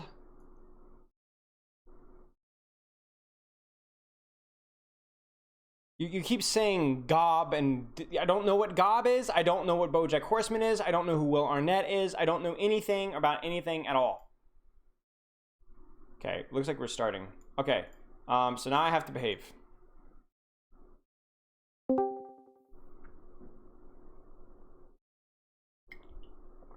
Okay, just an FYI, chat. I will not be answering questions and be interacting with chat much while I am streaming. Or while I'm coaching, so shut up, sit down, know your place, and listen. If you guys have any questions, we'll talk afterwards. Hello. Hello there. Sorry about the delay. How's it going, guys? Hello. Delay. All good? We're 5 minutes early. Sick. Wait, are you guys an NA team? Are Yeah. you sure? Yeah. Usually. You trust me, this is the only time you'll ever see us sometime. Okay. Is everybody here, or are we missing somebody? We have everybody who's guaranteed to show Okay. up. Some people might show up That's late, fine. but we have That's most no of problem. them. That's no problem. Are we going over replay, or what do we got here? Yeah, here I sent you the replay code. I'll just send it again. Yeah, so no, you I have got it, it. like, Okay, okay. sick. Okay. All right, so kind of fill me in, because I'll be completely honest. I have not done my homework. I don't know anything about you guys, like what team you are, like what SR you are. I kind of went into this a little bit blind, deaf, and dumb. So like, if you guys can fill me in, let me know, please. Yeah, sure. So we're Rutgers. We're a university in New Jersey. Oh, Rutgers, yeah, and sick. yeah, we scrim around 4.2, 4.1, 4.2 range. All right. We're all around that range. Winter, my boy here, our main tank is around 3. What are you, like 3.3 right now? 3.3, 3.4. Yeah, so Okay. he's a little lower as he's usually a low SSR on our players, Alright. so he wants extra coaching. Sure. But we're Arriving. relatively new as a team. This is like our second semester together, Okay. so our synergy is like pretty bad. Okay. But overall, we don't actually have a coach. Our MVP and myself try, and Jonathan, we try our best, but we're all like players or just not very into it, Sick. so we don't have like a defined Okay. coaching structure. Okay. Well, I mean, in a lot of ways, I'm actually working on a video of like why player-led teams can work if you have the right ingredients, and so we can talk a little bit about that today. And I think like the first thing I'd say is like if you guys don't have a coach, you can still function as a unit if you guys are really individually self-motivated, because the game of Overwatch is really unique when you compare it to other games. I don't think there's a single game that I can think of, or sport certainly, that is as autonomous as Overwatch in the terms of that when you're in the game, when you're in a match, it's actually very disruptive and it bad for a coach to be speaking up. Very, very rarely do you want to be speaking up. So you guys as players, you're making all the decisions, you're making all the calls, you're scouting, you're calling like what we want to do, you're clicking all the heads, you're making like your positioning, there's a million things that you have to think up, and you all have to do that responsibility yourself. So in a lot of ways, not having a coach is sucks, like when you're doing like reviews and like if there's any conflict within you guys, like having some sort of good leadership figure can help, but you guys are going to be fine in game. Now, that doesn't mean that you guys are going to have to take some extra initiative. Now, we don't have communication here. And a lot of the team reviews, I go over our communication. So I'm not going to hammer on that as much today, but I can start by saying this. The most important aspect of Overwatch when it comes to team play, you guys want to take a guess what it is? Like, if you guys want to be instantly successful, what do you think that is like the most important thing to do instantly? Ult Being planning. proactive. It's planning. Yeah, it's planning. But the thing is like the way you said it was being proactive, and then the other person said ult planning. It's the same, basically the same thing. The goal isn't whether it's ults, whether it's like when you're going in, it doesn't matter. You guys need to have a plan. And so I want to go over that really quickly right now. Is that all right? Yeah. Okay. Sounds So good. I'm going to stream Overwatch really quick. I'm going to stream my the replay here. And we're not going to even like go into the compositional play or whatever. And I'm going to get my stream set up as well. We're just going to like TLDR, all right? A play can be, guys, I'm playing Monkey. I'm going to jump them in 5 seconds. Are you guys ready? That can be a plan. A plan can be, I want to use my nano on our Echo, and then we go into a copy. A plan can be, we're going to just in their front line and try and burn down their diva, and then we're going to look for a rally afterwards or something stupid like that. Or we're going to let them engage on us. So sometimes you can be reactive. We're going to let them engage on us, and then we're going to counter rally or counter EMP. Right? Or I want to push and claim high ground. Those are all different plans. Bad teams have bad plans or don't have plans at all. And more often than not, it's the latter. Good teams have good plans or plans that maybe aren't that good, but they all like commit on them and they always have one. Like without exception. Like I guarantee if you compare good teams, they always have a plan. Bad teams, they always have a bad plan. And that's been my experience of all SRs, Contenders, Overwatch League, Tier 3, GM, Masters, Diamond teams, without exception. Does that make sense? Yeah. It makes sense So to me. we're missing that aspect here. But the funny thing about whether you have plans or not is you can see it based off of what happens. If I see my Monkey jumping in and our Ana misses nano boost, or the nano boost doesn't happen and he dies. If I see our Echo going in aggressively, but our Sombras in spawn, I could tell you that that's more often than not a scuff up with communication or a scuff up with planning, and that has to be addressed. That being said, we're at a level right now, which is like low GM, right? Where we can start to talk a little bit, not just about the planning side of things, but also about the compositional execution. In other words, how is this composition supposed to work? Right? We should be able to handle that. So I think we should be able to handle that. Okay, so is everybody in stream? Just to make it doubling sure. Yeah, I'm in. All right. So somebody describe to me, why is this, like, what does this composition do? Like, what is this composition, like, what is it good at? Just describe some different little details.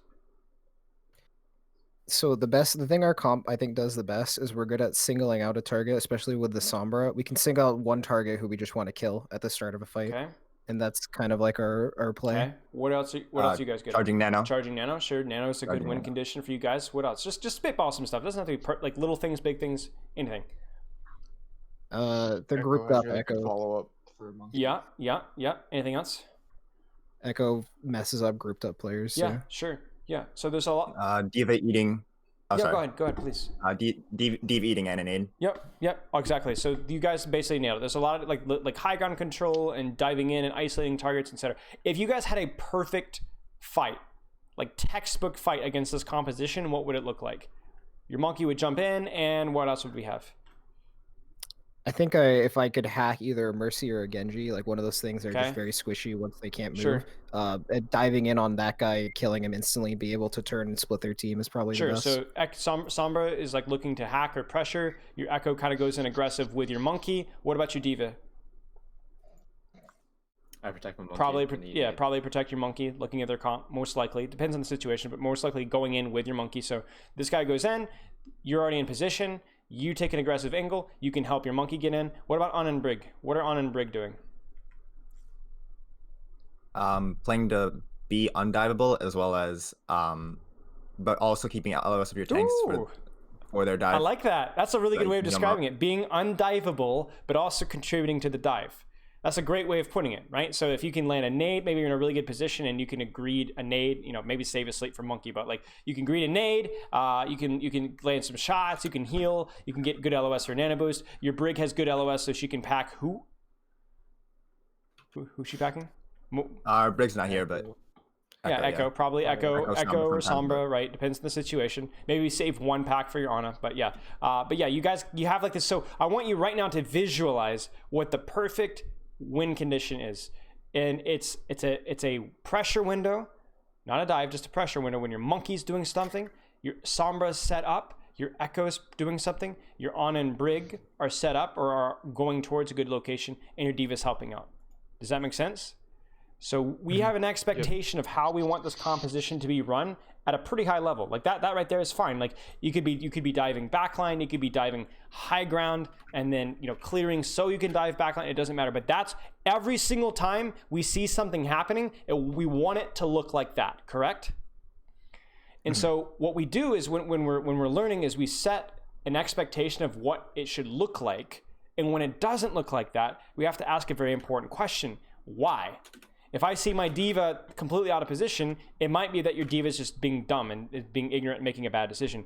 Or it could be that, oh, well, I couldn't because of this. Or I thought that because of this, right? And that's what we have to figure out. So you guys clearly have an idea of what a win condition or a pressure window or a dive should look like. So now we just play it and we see if it's that what it looks like. And if it's not, then we have a problem. Does that make sense? And that's a great way for you guys to review. If you're playing a composition, you know how it should look like. If it doesn't look like that, you need to ask yourself why. All right, so we're getting some spam in here. Gonna take some high ground. Now, Sombra setting up. Yeah, so you can already tell what's a little bit off right now. Just a little bit off. Can you guys see it? Let me turn on the overlay if you guys can see. What's a little off right now? The Sombra engage versus our Monkey actually going in and bubbling. Now I said something very important a couple days ago that I've never really said before. I had to think about it a little bit, but it's something that I've realized from a lot of coaching is a lot of the times you guys said, okay, we're gonna dive off of a Sombra hack. Usually it's the other way around. Who's the Sombra player? Do they have a mic? Oh, that's me. Okay, Yeah. okay, obviously Wiz, yeah, of course. Oftentimes you as a Sombra are gonna want to be the one that follows up off the dive. You have to be quick, right? But very rarely am I going to want to see you unstealthing, looking for a hack before your tanks dive. Why? So that way, when they hear me uncloak, they can't do anything about the hack, like because they're busy with the Exactly. tanks. You're a squishier hero. You're easier to get rid of. So you need to be, you're more of an opportunistic hero rather than forcing it. They can't stop your Monkey from jumping. They can't stop your D.Va from going in. They can't stop your Echo for taking an aggressive angle, but they can definitely stop you from hacking them. And they can definitely send you back to your team. So what you need to do is, yes, you're a little late here, right? You're definitely a little late, but we expect you to be just a little bit lagging behind. So yeah, you guys pointed out before we went on that rabbit trail, this Sombra is too late. Right? Because what's going to happen? When is the Sombra going to get here? Right now, right? And what's the problem? Our tanks already lost the high Right. ground. This was an opportunity to get a hack, to get a pick, to get some pressure, to just build some EMP charge. And so now if our Sombra does something, what is the enemy team going to do? They're going to turn around, and guess where your Sombra's going to go? Bye-bye. She's gone. Away. And so you've had an opportunity. The goal is that you synchronize all of your efforts at the same time, and that stuff happens. Kills happen, space happens, pressure happens, you force more cooldowns than you use, and eventually good things happen. Now, you have to use those cooldowns properly. Like maybe if our Monkey drops bubble down here, it doesn't matter if you bubble at the same time as our Sombra's there, it doesn't matter. but we want to make sure that we're using those cooldowns properly and we're timing them well. So the timing was not there. So can I ask a little insight into your communicational stuff? Like, can you guys give me an estimate of how you think this dive might have been called? So I don't even think. Usually, like, I don't. This wouldn't even be like a countdown to like going to the high ground. Usually, it's just like I would say like I'm gonna go to high ground and poke when I like coming out of spawn. I wouldn't even usually consider this a dive. I just think you're gonna go up there Yes. and Sure. trade some damage and drop. Sure. So and that's a pitfall. And to be clear, that is a bad thing that a lot of tank players get into. If you're placing shield as Orisa, that is something that your team, you want to be able to follow up of. If you're rolling through the middle of the enemy team as Wrecking Ball, you would like your team to be able to follow up of that. If you're jumping just for high ground here, the thing is you're like, yes, you're jumping for high ground, but maybe you guys don't get high ground here, because you notice that you still don't have high ground here. Maybe if your Echo had been a little bit better positioned, or if your Sombra had been a little bit better positioned, you would have put out more pressure. More pressure would have led to what? What do these things have done? We had to leave. Yes, they would have had to leave. They would Their have Ana's like getting dove, the Mercy's screaming for help, the Diva turns on the Matrix, and then you get high ground. So very rarely will I ever say, oh, it's okay, you're just doing like a soft pressure window. Well, why not wait literally 1 second later and get significantly more pressure? Do you see what I'm saying? It's you don't only want your team's follow up when you're going for a dive kill on the backline.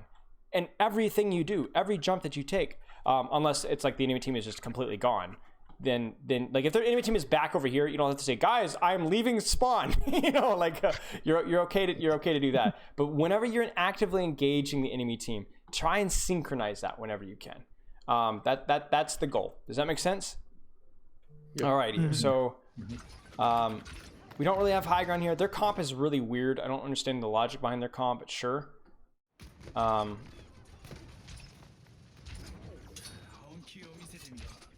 Yes, but Wender, it is you calling pressure when, like, you are calling when you're jumping? Yes. Okay. So what I would do is, I don't like saying, guys, I'm diving in 5, 4. Say, guys, I'm looking for dive. And just ask, like, ready. I'm looking for dive, ready? Okay, and then just go. Right? Give yourself like give them like a second or two. And if you need a second, if you're here and you're like, wait, that's all that needs to be said, right?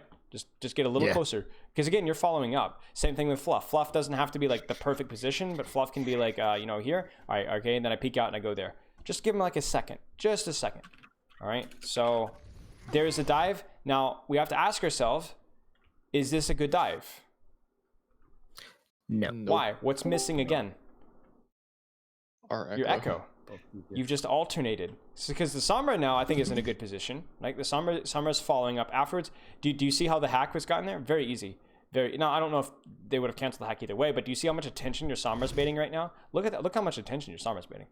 Like, if they all focus you down mid-dive, if you're timing this properly, like, if you come out after Tank's dive, and then they all of a sudden just turn around and focus you, you take that all day long. Because look at your Monkey and Diva. Like, you're so free. But the problem here is, of course, this, because she was sleeping, I assume, right? And really, what's another issue as well? Like, what would I like from my Ana right now? To see us, like, be in our LOS of me and the tanks. Parsival, is Parsival in voice? Okay, Yeah. Where would you go? Where should you be right now?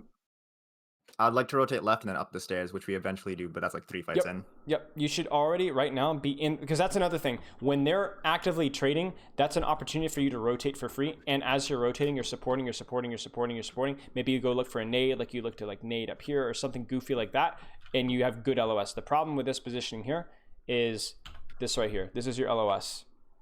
You are safe, yeah, but you're also, you're going to be safe from winning a single team fight here. That's an impossibility as well as survival if you hold this position here. It looks like you guys were waiting for Echo a little bit, which I'm not gonna give you guys too much hard time, because it honestly looks like you guys are like, we're not expecting this dive. But optimally, whether this is Parsival's fault or not, Hippo, Parsival, and Fluff, they need to be here. Fluff, not exactly, but like you need your backline here. You need corner, cover, but good LOS in the fight. Because if you're not healing your team, you're shooting Monkey, you're shooting Junkrat, you're shooting Genji, you're armor packing, your Echo or your Sombra so that she can stay in a little longer. Your Monkey's critical, so you maybe need to armor pack him. But right now, you guys have terrible LOS. And so if we look at this from just the backline's perspective of what happens here. Oh, I need to change this. Give me a sec. 10 seconds. Okay.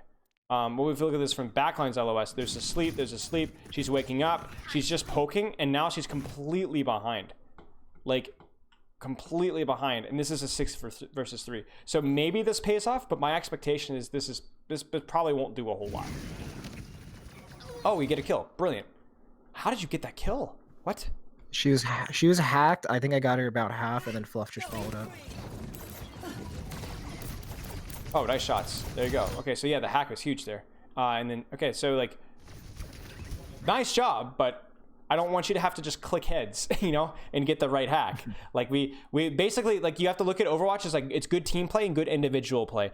You guys won this fight off of a really great Sombra hack and a really great couple of Echo shots. You would like to be able to have great individual play and great team play, so that there's just zero chance of them winning. So overall, what have we seen so far as being the major issues so far? Synchronizing. Being in sync. And how are we gonna fix that? We're gonna have to like time it better. Like we're gonna need like a to all be more aware of like when Winter's calling or Winter's actually about to dive in. And how are we like actually how are we gonna fix that? Because I'm gonna keep asking like how until we actually figure out like what's something concrete that we can try next scrim block. Because that's the goal. So a construct that I've tried to implement but it hasn't really worked out is so we do Winter calls looking for dive, right, or something, right? Then both Roxas and Fluff mainly, right, they call ready, like just say one word ready, or if he's on sorry, then just say bubble or something like that, right, to know that he has bubble. And then Winter calls diving on target in 3, 2, 1. That's fine. I would say try and cut down the talking a little bit, because simpler is always better. So I would probably say I'm looking to dive, ready, and everybody should know what dive means, right? It means bubble, it means Sombra setup, it means Echo setup, right? We don't have to like, you don't need to know, like, I think if you don't have bubble, you say, I don't have bubble, give me, like, I need 2 seconds or 3 seconds. And that's it. Because when we're calling a dive, everybody should already know their role, right? Is your Ana confused about like what her job is? No, like let her, if she wants to use nade or not, that's her judgment, right? If she dies because she wasted nade, then that's her fault, not her team's fault, right? If your Echo is mispositioned and your Echo thinks that Echo should be played back here, well, then you need to talk to your Echo because your Echo is playing the hero wrong, right? But at least give them the chance so that they to try and do what they think is best. And if what they think is wrong, then you guys review it and you fix it. But right now, it feels like you're not even giving it yourself a chance to decide, because do you matrix on entry or do you matrix afterwards? You know, it depends on the situation. But your diva just needs to know that you're ready to go in so that she can make that judgment call. So I don't think you need to clutter up comms by saying all that. Just say, I'm looking for pressure or looking for dive, 3, 2, 1. And then if you guys aren't ready, say not ready. And then we wait a second and then we go. Does that make sense? Yeah, and I don't want you guys to only do what I'm saying. Dive 3, 2, 1. Maybe you guys are like, all right, looking to pressure, you know, maybe you do a 4 count time, maybe you don't do a count at all. Dive, ready, go. Like, it doesn't matter. Whatever works for you guys, I don't care, but you need to keep it simple. You need to keep it simple. Okay. So let's see our next pressure window. When's it gonna be? Are we gonna be set up? And we're not again. Not properly, right? Now we're a little more set up than before. What do we see so far? What do we see so far? Fluff is really far out again. Fluff is a little far out, but he can quickly engage, right? So it's at least he's okay, right? This isn't terrible. What about our backline? Oh, they're still not on the high ground. Yeah, but are they? But they have LOS? No. Well, I mean, maybe. Well, not on me. Not on you, but why would I need LOS on you? Yeah, but they have decent LOS on like the actual dive. Okay, so this is slightly better. I think like, okay, first off, what the heck? On a break probably should be doing this rotation here. So this is a mistake on you guys, micro, but at least you guys are set up. Like you can pack, I guess, your diva. You know, Fluff is at least in a position to where Fluff can actually like W key in and contribute to the dive, right? Again, it's going to be Fluff's decision about whether we go in or we don't, but he's actually set up.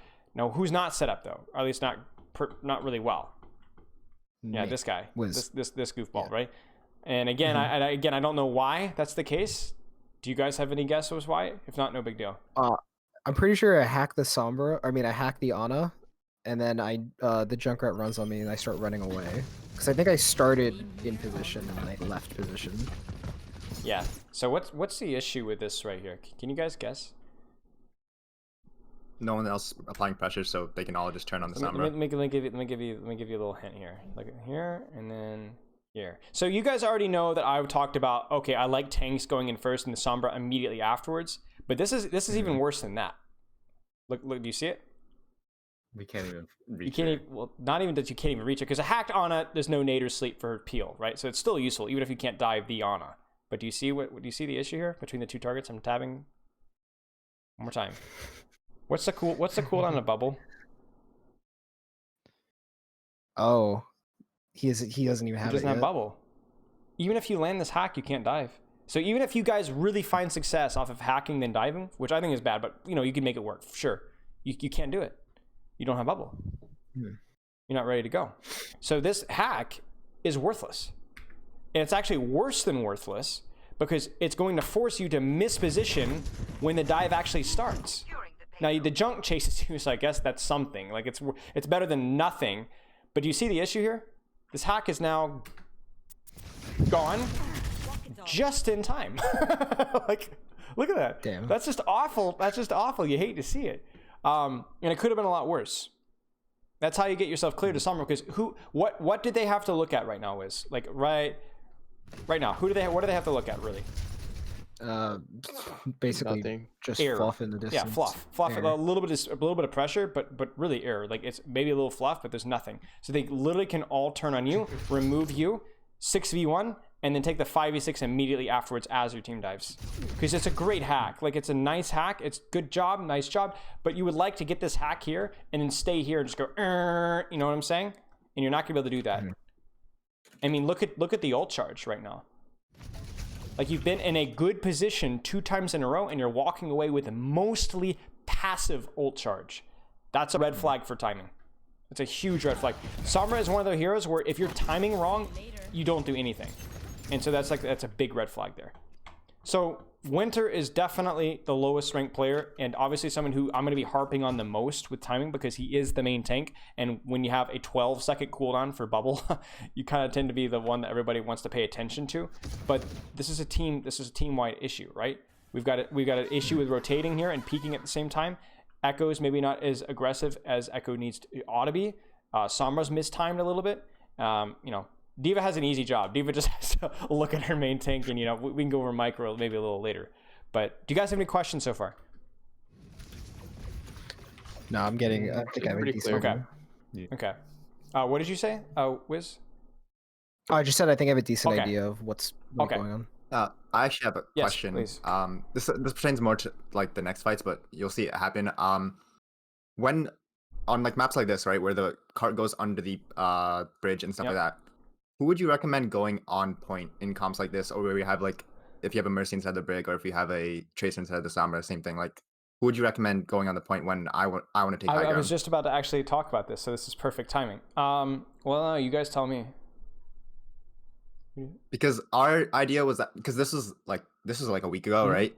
And we've implemented something different, but the scrims we had recently weren't good to like VOD Mhm. review.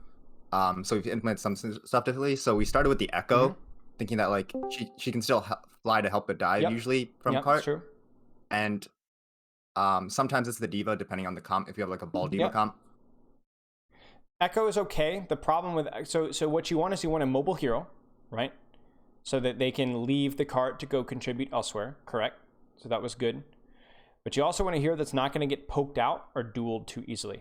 My concern with Echo is that her positioning on an angle is a little bit hard for her to be, but also if they run a Sombra or a Tracer, your Echo could be harassed in cart and have issues and demand healing, correct? So which of your heroes is A, not very, very flexible with setup, B, somebody who is mobile, and or C, is really hard to harass? D.Va. Yep, D.Va. It's mostly going to be D.Va pushing cart. Mostly. Monkey is too easy to poke. His setup is like a little too tricky, so probably not Monkey. Sombra would be okay, but she's a little bit pokeable. Like Sombra, a lot of times Sombra pushing cart is very good, especially if your D.Va can't get there. But I think Sombra or D.Va would be my priorities here. Echo as well, but I think Echo is a little too Like for me with Echo, it's like Sombra's going to be like on cart, push, and then she's kind of on backline here, whereas Echo doesn't really want to be on their backline. You see what I'm saying? Echo would prefer to be more on the angle that she's set up now. So I would prefer Sombra or D.Va. But what I would not like is on a Brig. That would be great. that would be a nice plus, right? Get off of cart. Get off of cart. Win the fight for high ground. Let your D.Va handle cart later, or Sombra handle cart later. You need to win the fight because you or your team is at risk when you do this. All right, so let's. I'm actually turn off spectate overlay and just see what happens here. Are we gonna even get high ground? We are, but it's gonna be incredibly risky. Oh no, we lose it. And this is all this right here. this is all this right here. Your poor Echo. You guys probably lose this fight. Definitely. Yeah. It's a very expensive mistake to make. Set up your backline, pressure window around your monkeys and your backline's positions or your backline's LOS, and then make sure that everybody's set up. Oh, I get rolled here. Oh wait, what? Like you got hold? Yes, as me. All right, I wanna Basically, the monkey just watched me translocate in, and then I just kind of got nothing to do. That's great. That's unfortunate. Okay. Alrighty. Unfortunate. We go next. And just to be clear, guys, like I know, like at this point in time, you're probably like, man, this is like super basic stuff. You have to understand this is how VOD reviews go at any level. At any level, the simpler the VOD review, the more basic and understandable, the easier you're going to be able to apply it. And I'm telling you, even at the Overwatch League level, they struggle with stuff like this. That's something that I repeat over and over and over and over again. Fundamentals and basics, fundamentals and basics, fundamentals and basics. If you get that, then you don't need to worry about. If I were doing a one-on-one with the monkey or with the Sombra, we'd talk about a little bit more micro stuff. But for you guys, all you need to worry about is deal with the big picture stuff. Deal with the simple stuff, and the details will come afterwards. How you want to use nade doesn't matter. If you nade when your monkey's going in, and then you get punished for not having nade, whatever. We'll figure that out down the road. Focus on the fundamentals right now. Biggest return on your investment, guaranteed. All right, sound like an infomercial now. Guaranteed. I'll take it, dude. I'll take it. Okay, what do we think? Because we're about to go in. What do we think? I think this is a relatively decent setup, actually, from us this time. Okay, why? Because Wayne, we're all in, like, I'm in a position to help in a second. Fluff is flying up over the tanks. Yeah. I mean, I'm a little far out, Yes, but you're okay. You're okay.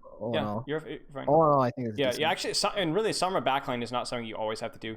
Like sometimes just like an angle here, and you can get packed here too, and you could just like permanently hold down mouse one. You can put a lot of pressure there. What's my only major issue with this dive? I think there's a couple of like little details, but nothing big. What's the big issue here? We don't have a really killable target that we're going to taunt high ground. It's only Mercy, and Mercy can guard an angel away. Are you so are you I'm just diving being high left- ground for kills though right now? No, but we are nanoing. You are so- nanoing. You are nanoing. But the nano is just a confirmation that you're going to get the high ground. I don't think the nano is necessarily a bad thing. It's not a huge ult investment. For me, this nano says you guys are going to have to screw off. We guarantee get this high ground. Now our backline's safe. Now we're all in good DPS positions. And our next dive, you're going to die. Right? It's okay to use ultimates to get space. It's absolutely totally fine to use ultimates to get space. I mean, maybe I wouldn't nanoblade this. You know, maybe you would like that because obviously the nanoblade, you don't want to kill squishies. But this is fine. My major problem with this is this again, because we have LOS, but we're not rotating again. You see what I'm saying? Like our LOS. Well, actually, now our LOS is bad. So it's and we're split as well. This is no good.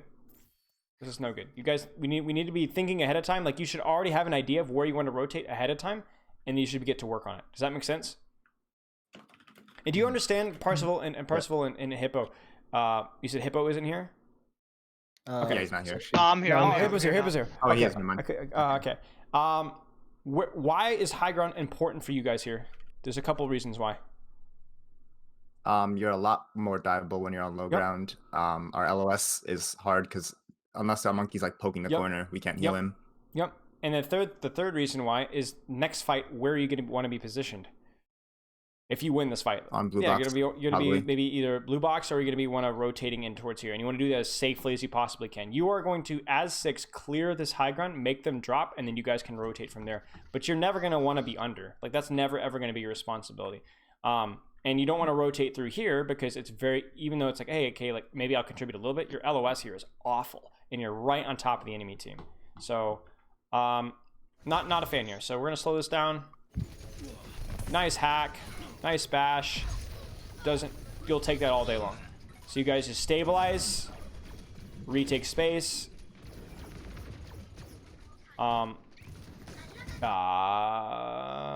Let's see here again. Let's look at this again. Let me look at this right before this jump happened. Oh wait, I should mention the comms here. So what happened is Winter called jumping on Junk. The Junk flew over him, so Roxas split off for him. That's okay. The goal isn't necessarily that you guys all have to be in the same target. The goal is that you guys are all doing something at the same time. So if Rock is splitting on a Junkrat in the backline while Winter's going in by himself, like as long as Winter's aware of that, that's fine. You know, like it means there's fewer things that Winter is going to have to be, basically fewer things shooting at Winter. This is okay. I saw Sombra pushing card at the same time. That's fair as well. What's the issue here again, though? So the first jump was fine. What's the issue with the second jump? There's no one there. Well, it doesn't achieve anything. Actually, I think it's okay. Like, it's not just that there's nobody there. You're jumping so that you can set up here, right? And then what do you do with your next jump? Ana. Yeah, you go Ana, right? So you're setting up for the next jump. But what's the problem with doing that now? No I'm bubble. guaranteed to get slept. Well, nope. No Diva, no You're Ana. getting it's this. It's this. Oh. Because you're right. Because I don't want to like poo-poo what you're saying. Because you're like, oh yeah, I'm gonna get slept here and like I get nuked. You know, obviously I have to be careful. Yeah, those are all like little details. But it's not the big detail. The big detail is that you have an Ana and Brigand spawn. Now, to be clear, I'm not gonna blame you all for this because your Ana is. I'm just gonna like watch your Ana's LOS here. Like, first dive. Nice. Just a scratch, you'll be fine. Okay. Like it's just very slow. It feels like we're window shopping for like shoes or something. Like there's no sense of urgency with the rotation. So this is making things a lot harder for your monkey, and ultimately it looks like we lose our Echo as well. Same reasoning, because your Echo is trying to contribute and ends up just caught in Narnia. But this is an issue. Like our Ana needs to be hustling with a rotate, and we also again need to be taking fights as 6. If you guys take fights as 5, you take fights as 5. That's fine. But this is just a huge desync with what we're doing right now. And I'm actually curious to see if we're even trying to synchronize with the Sombra. So we're putting pressure right now.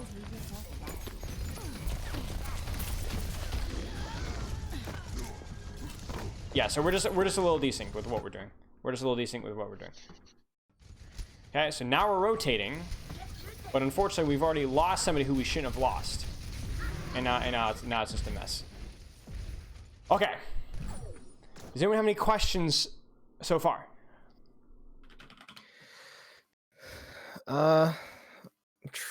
So like, I'm trying to think of a way to phrase this It's correctly. okay.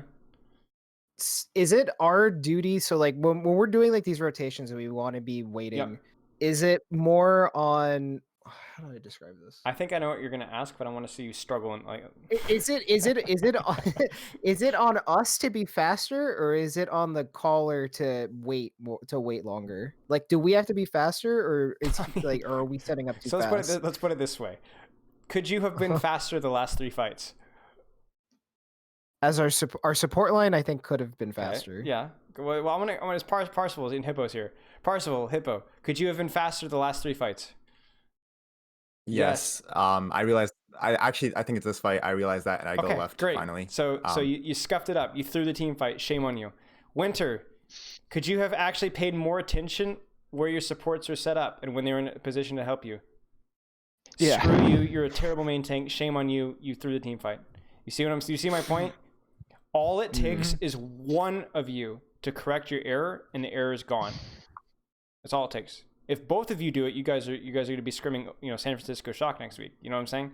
But all it takes is one of you to correct the error and make sure that you're gonna fight is 6 and the issue's gone.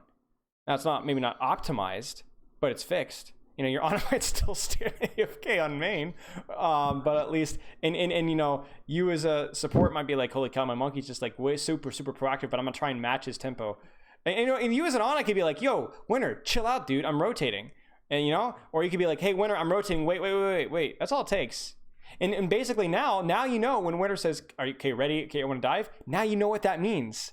You know that you need to be there. And if you're not there, it's not just your Sombra that needs to be screaming like, chill out, wait, I'm not there yet. It can also be your Ana. It can also be your Brig. Your Brig is not just there to exist and look good, okay? Your Brig is there to, hey, I can pack my Echo so that my Echo can literally just burn the enemy team and make their main things want to not play Overwatch anymore, right? Like, you contribute a lot, but if you can't see, you don't contribute anything. Does that make sense? So it's both. Yep. It's both, and it doesn't matter which one you fix. All right, so let's see what we got here.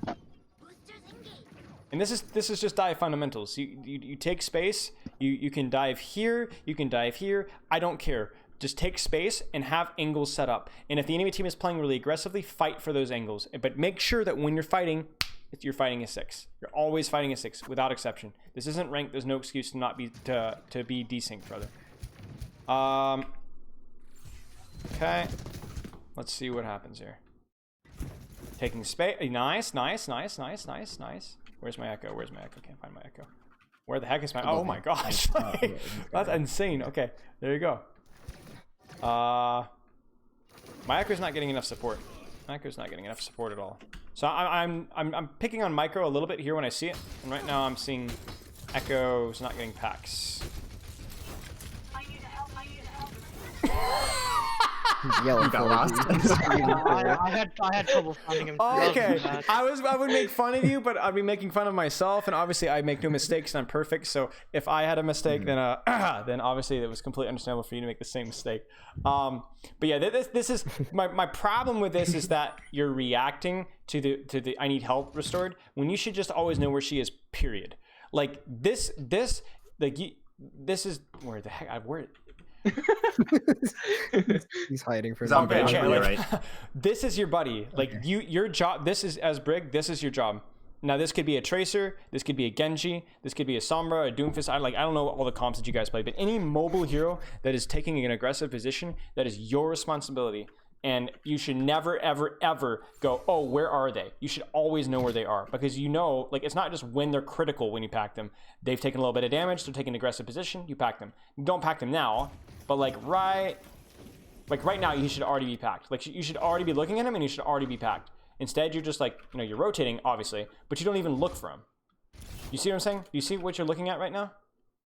You're not even looking for your Echo. Like right now, you should be doing the what? Where'd he go? Because you know that this person needs help. It's your responsibility. Like so many Brigs get in this mindset. Like let's put it this way: you treat your DPS almost like you're pocketing a Zen mid dive. They need your constant attention and care. Constant. Help them to do their job. And it's especially bad now because you have 3 packs. You have 3 packs sitting there where you could be utilizing 1 right now or 2 right now or whatever, and start charging up the next one. Does that make sense? Okay, that's why you play Brig. You don't play Brig to just anti-dive. It's anti-dive, but even more important than that, it's enabling your DPS, and that's a job that you constantly do. All right, so let's see what we got here. My Echo is good. Ana's good. Winston D.Va looking good. I'm looking at my Sombra here. Okay, this looks fine. This looks fine. Again, you guys seem to be a little tunneled on, oh, our Sombra has to hack a target for us to dive it. Am I correct? That's what you guys try and do? Yeah, you don't need to do that. So the reason that you guys, the reason you play Sombra is not to disable a target so that you can dive. That is too inconsistent of a win condition. How many times do you guys get a hack target insta dive? It dies. How many times does that happen, percentage-wise? Maybe like 45. Right. So it's about a little bit less than half the time. Okay, and that's actually a remarkably good percentage, by the way. That's like that. It might be high. Well, either way, that's like that's still something to be like. If you get that at like 1 out of 3, you're pretty happy. So what I'd like for you to do instead is think of your literally Soldier 76 with the option to just make somebody want to rage quit. Okay, that's basically what you are. Where you don't have to always be on the backline getting for hack and killing. You can stand right here, hold mouse 1, and just annihilate these guys. They either turn around and come after you, or they ignore you. If they continue to ignore you and you see an opportunity for a hack, go for the hack. But do you see how much pressure a Sombra right here would push? Like you'd put so much damage out. And if they have to turn around. If they turn around, you've officially split attention, and that makes it easier for your core. If they ignore you, you just farm more EMP and you get more hack opportunities.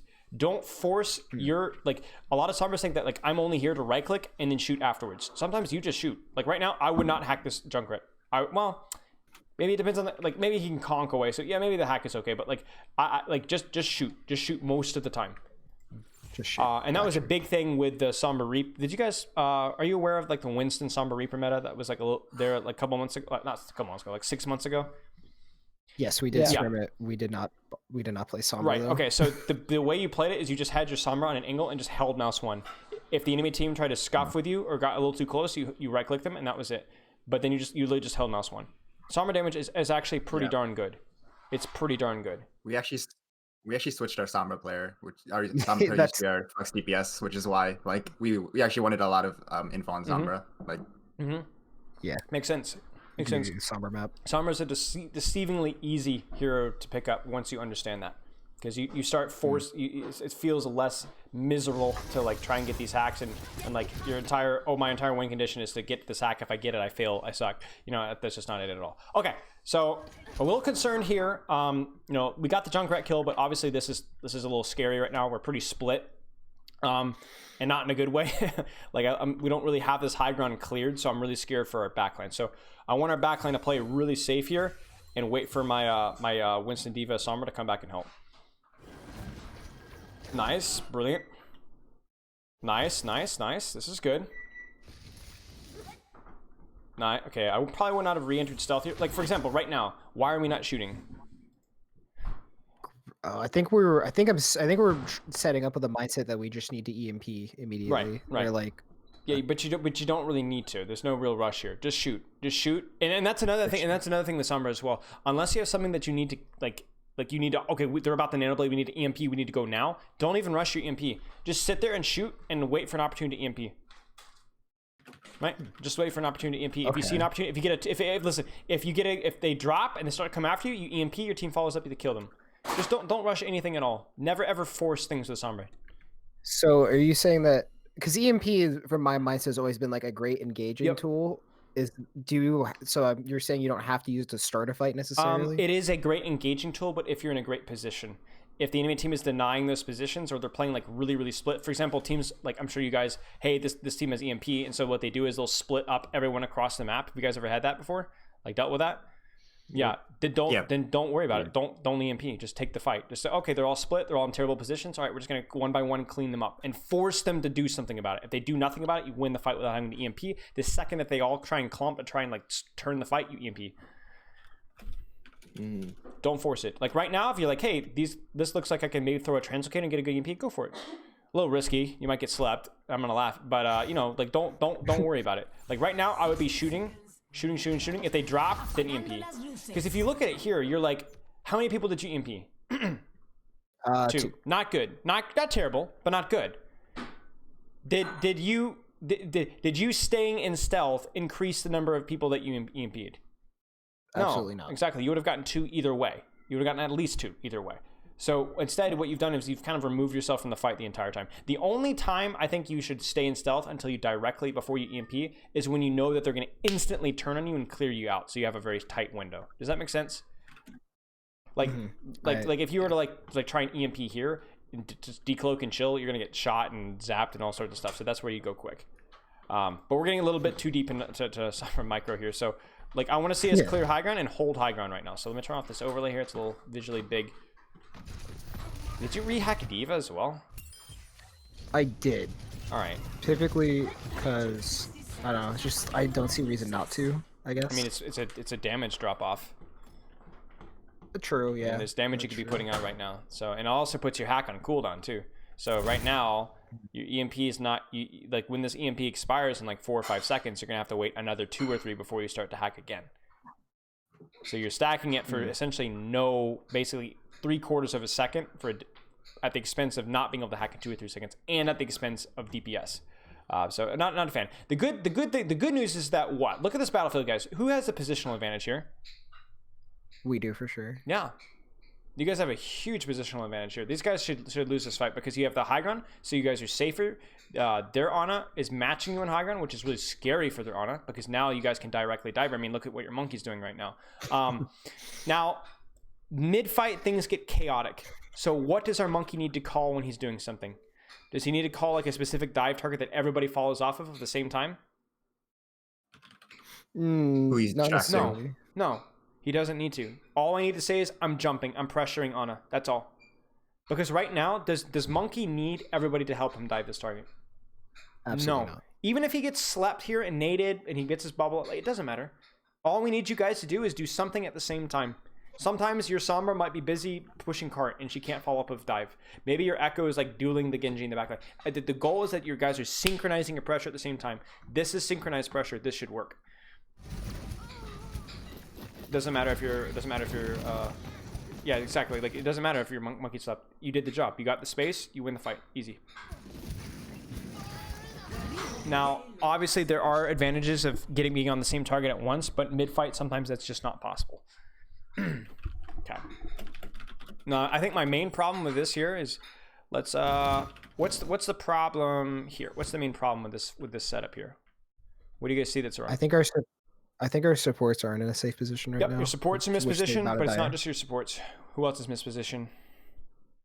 Tank think should be on s- high ground. At least Yes, one of them. tanks need to be in high ground. Safe position so that you can just drop in stage. You need to set up your angles. Right now, we've got like basically 5 people on cart. It's unnecessary. Sombra should be high ground. Echo should be high ground. Echo basically is high ground. Really, the only person who's properly positioned is your Echo. It's the only person on your team is positioned. Winston out of position. Diva out of position. Sombra, if you can, on a high ground is absolutely oppressive. Like, so much damage you can put up here. You could just like get packed. Like, if you get packed up here, dude, like, it is busted. Like, you're gonna make their lives miserable. But yeah, everybody here is all stacked, and this is not the proper play. Monkey setup. This is good. There you go, winner. 3.3. Yeah, that's a hard cap. He's the only one. Like, you and your Echo are the only one that's positioned properly right now. Hard Damn. cap. My teammates suck. They're holding me back. Yeah, Elo, hell, and scrims. Unfortunate. You're gonna nano this just to like make sure that you cap. That's fine. I don't really care. It is what it is. It's also really helpful if you guys can like get a couple of stagger kills here. That way, well, why is that important? More space on Oh, second. yeah, exactly. Because if you can get space in second, this is like oppressive, like absolutely oppressive. Like I wouldn't even mind committing an ultimate or two just to make sure that you clean these guys up so you guys can get the high ground, because that stuff is busted. But yeah, like why? And then we don't have to worry about getting through. Yeah, chase. exactly. Now you don't have to worry about like this awfully designed map. Like like I love this map and I hate this map at the same time because of this whole like nasty thing here. So you guys are the one pulling it on them. I will point out that Hippo dies to Riptire because Hippo was on cart. So just point that out quietly. Okay, Monkey should die. Hopefully. I mean, you guys are gonna have small advantages. They're just gonna feed. So, all right, they should be all right. All right. And honestly, like, I know this sounds really corny here, but just get in the habit. Like right now, what I would do is I would call out like when you're going in. So like right now, fights one, winner's like, all right, I'm going in, I'm in. Just say when you're doing stuff. You don't even use jump there, you don't use bubble there, and it's just a cleanup fight. But just say like, hey, I'm doing stuff. So if y'all want to help out, like go greedy. Now's the time to do it. Does that make sense? Mm-hmm. Yep. Just get in the habit of doing that all the time. I mean, there's nothing wrong with what you're doing here, but just get in the habit. Like right there, again, I'm going in. You know. All right, so let's see what was happening, because something really important needs to be happening right now, and that's staging or clearing, basically taking space. And I know what I'm going to see here, and it's going to make me sad. You know, let's see here. Yeah, Supports. it's making me sad. Yeah, where should your supports be? So let's just say, like, where should your supports be? They could be that top right, top right high Yeah. ground, like with the door that goes into Mega. They could Sure, be up you there. could be here, you could be here, you could be here. You could be, I mean, going up here is a little scuffed because your LOS is, just butt cheeks, but like at the very least, get up here. this is a great position to leverage because you've got good safety, you've got good LOS, you've got high ground, you can greed things like your bionic grenade because you know the stupid monkey's not going to drop on you. You know, you can push up. If you guys push up to this door here, but just don't be on cart. Because like if you look at this here, like you're thinking like, okay, the D.Va's helping monkey clear high ground. Well, you know what would be better than a D.Va to help clear high ground? An Ana sitting right here. You see what I'm saying? Or a Brig sitting right here, right? That's the goal. So why is my Ana and Brig up here, but my D.Va's not? That's just unfortunate. Because the D.Va can reposition herself whenever she wants, right? D.Va doesn't obviously want to stay on cart forever, but this is not good. Yeah. So right now, we need to position ourselves. Okay. Where the heck? I'm so disoriented. Okay. That was a disaster. Oh no, no! I would have preferred to be disoriented than what I'm seeing now. Oh, Lucy. Oh. Okay. What's the issue here? What's the major issue here? We're all over the You're map. all over the map, man. And our supports are on cart with like barely any Yeah, LOS. your backline LOS is just awful. Your Sombra just came out, and now you're going in. And like the thing is like with Sombra, if you're gonna go for EMP charge, that's fine. Just make sure that you have your cooldowns back in time, because obviously like benefiting from your tank's pressure is gonna allow you to get even more EMP charge. So like right now, we'd like our Sombra to be in. But honestly, like again, it doesn't really matter whose fault this is. This is not all our Sombra's fault. Like our Sombra was thinking, okay, we're just gonna take high ground and fight for high ground, and we're not gonna really go for backline, so I can farm EMP for free, right? Like I assume that was the logic there, right?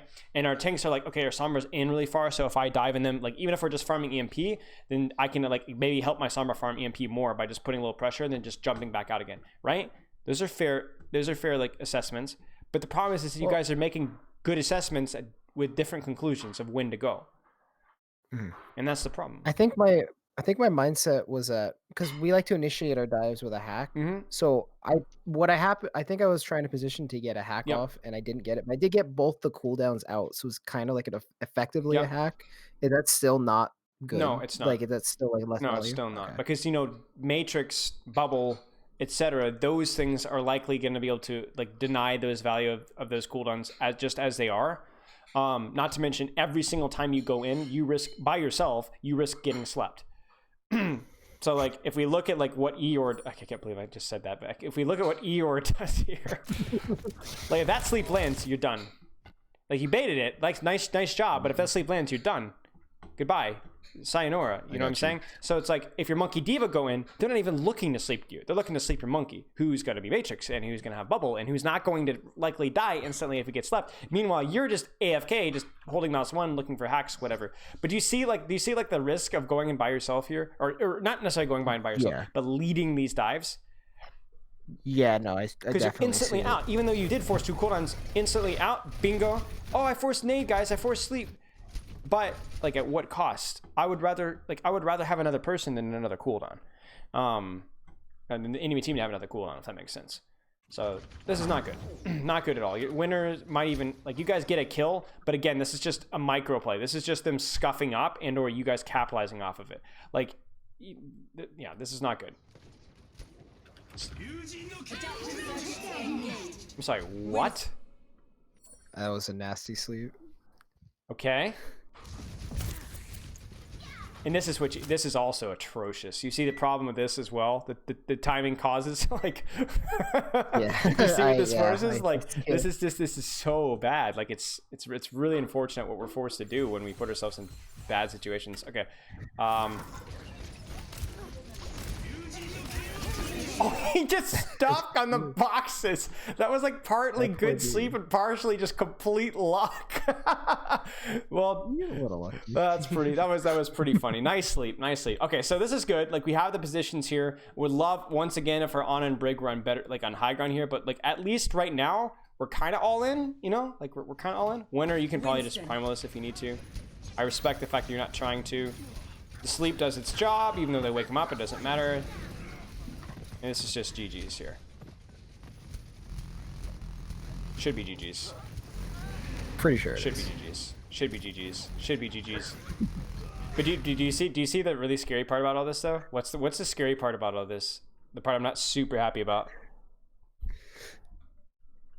On a I'm micro gonna level. say the On a, supports. yeah, it's the supports. I'm diveable. Yeah, you're diveable, right? Like maybe if your Brig's rallying, you can drop and go in aggressive and try and get cleave, but like that's no excuse for your Ana to drop. Like I don't like, if anything, if you're gonna aggress, like aggress over here, you know. And even on to a lesser extent as well, Wiz, I would really love you to be just AFK up here. I'd really love for you just to be AFK up here. Like you put so much more pressure and you're safer. Even though there's a soldier right I there. mean, he wasn't there. He wasn't fair there. enough, yeah. And like, okay, the soldier comes there. Okay, shoot, I have to drop. Well, then you drop, and then you do the same thing here. Okay. It's the same thing. You play outside of the LOS of the high ground. But yeah, you guys just kind of you synced up there at the end. You know, these mid-fight situations, you kind of are all in. It's like that initial burst. That's when everyone is off. Okay.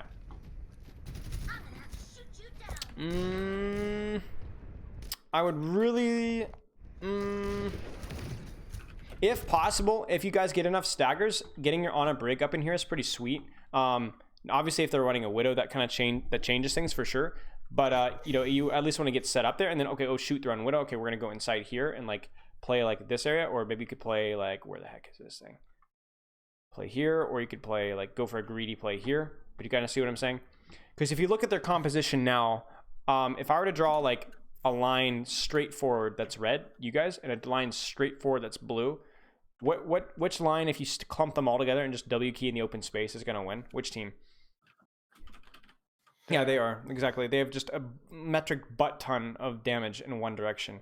So the only way you guys are going to beat this is if you get your Sombra on an angle, your Ana like gets a fat nade backline, you know, you sleep their Hog, something like that, and then like your Echo comes in from like, you know, downtown and like hard flanks. You know, that's the only way you're going to beat these guys, is actually utilizing your mobility and surrounding them.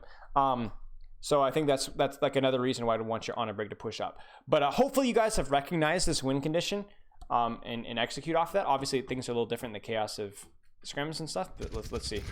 But yeah, just like, again, do you see the issue here? What's the issue here? Brig is completely unavailable. Yeah, for Brig the is a little unavailable. That's definitely an issue. First off, you know, like Brig would like to be pushed up a little bit further for sure. So it's maybe a little early there, but also like what's even worse? Fluff's not in the sky. Fluff can react. That's fine. Like Fluff might need to be scouting Widow. Where the flip is Wiz? Like, where is Wiz? Again, I don't need Wiz to follow up on the dive. Wiz could be here. Wiz could be there. Wiz could be, you know, off like playing patty cake. I don't care, as long as Wiz is doing something. Wiz can use his judgment. Go like, okay, I can play high ground here, or I can try and hack Ana, or I can try and just shoot Orisa. Like a Wiz would be doing more. Literally just pressing mouse. Oh, I can't. Holy cow! Wiz could just be shooting mouse one right here. Totally fine. You get the Nano Monkey D.Va, go in, bait all the attention. You guys hard bully the Orisa. Orisa forces Fortify and literally just runs away, and then you guys get all the space for free. You see that? There's like a million different ways that you can look at the situation working out if Wiz is doing something. When I play Sombra, I feel like I play differently with EMP. Should I just play normally? Because I think I'm playing extra passive right now, specifically because we're trying to set up the EMP. I hear you, but yeah, I would not play overly passive, because the danger is that if you're basically looking for perfect circumstances for you to execute a plan, and if those perfect circumstances, if those stars don't align, then it's a 5v6 until they do. You see what I'm saying? Okay. It feels like you're looking for the perfect opportunity EMP, and if it doesn't show, then you're just AFK. And I would rather you be contributing something, and then, hey, there's an EMP, and I go. And honestly, in this circumstance here, you're not really going to be able to contribute much. This dive is honestly a little early because of the whole Brig LOS, the Ana LOS thing. Like you would like to be set up a little bit further up, but yeah, not great. Like our Wiz is still in stealth. There we go. No, that was only like 7 seconds too late. So okay. I'm out of here.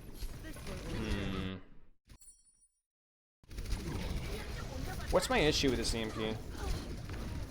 What's my major issue with this EMP? It's very similar to what we've been talking about this entire review. What just happened? Right 1 second ago, what just happened? We got a pick already? No. Watch careful. I jumped out. Yep, you just jumped out. Bingo. And look at your Echo. Is your Echo in any position to push? What about your D.Va? Now, I assume you guys are like EMP bombs, so obviously you don't have to worry as much about your D.Va. And honestly, even your Brig, like your Brig and like there's still doing a risk, like yeah. But you can kind of see here, because like you look at this and you're like, I take that EMP every day. 3-man EMP, absolutely, go for it. But the problem here is obviously that the follow-up's just not going to be there. It's like if this bomb doesn't hit anybody, then you guys are screwed. Your Monkey's not going to be able to follow up. Your Echo can't follow up. Like look at your comp, look at your team. You just used EMP. The reset gets deleted here because I just right-click E and big. Yeah, damage. Echo Balance Hero. But like you see how like look at your team right now. It's almost you would think that they had just EMP'd or so like you guys are like running away, you know. So it's like it's a very disorienting look here, and it's a nicely placed bomb because it does force a really good split that you guys can capitalize off of. But again, you guys have no cooldowns, no follow up. So it would have been better there to have just waited a little bit or called it. So again, is this your Sarma's fault? Is this Wiz's fault? No. I mean, maybe, Come on, guys, tell maybe, me. kind of. I don't know. Is this Winter's fault? Fluff's fault? Parcel's fault? Like, all it takes, guys, is one. Is it could be a lot of people. It could be a lot of people that could have scoffed this or could have communicated this better. The point being is that the result is bad, and somebody has to step up and fix this. Right? This has to change. We can't have this because this is again just luck. This hog just happens to be in the right place at the right time.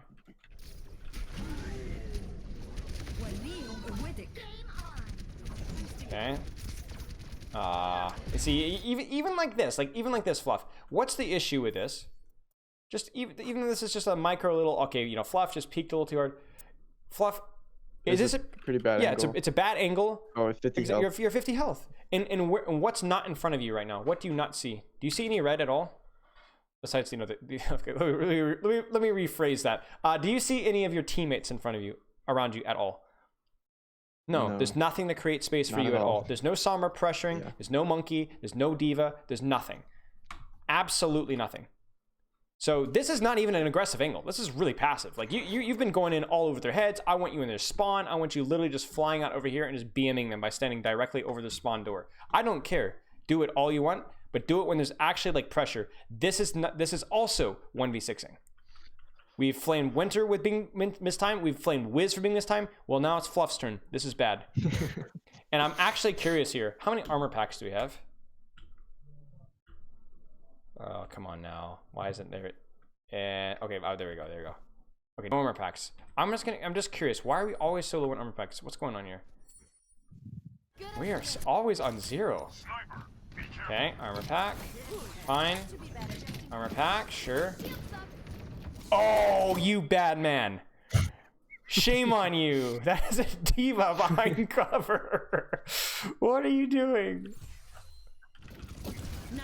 Alright. That's okay. That's understandable. She got halted. You're a little scared. But you should already have 2 packs now.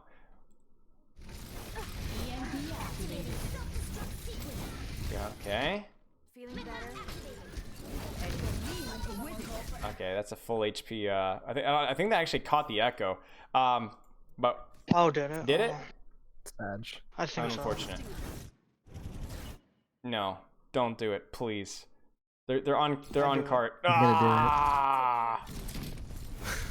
I don't know, Fluff. Elo hell, I don't know. These guys, this Brig's just hard stuck, 4.1. I don't know what the deal is. God damn it, Yikes. This right here, a picture's worth 1,000 words. Most of them expletives. You know what I'm saying? Like this is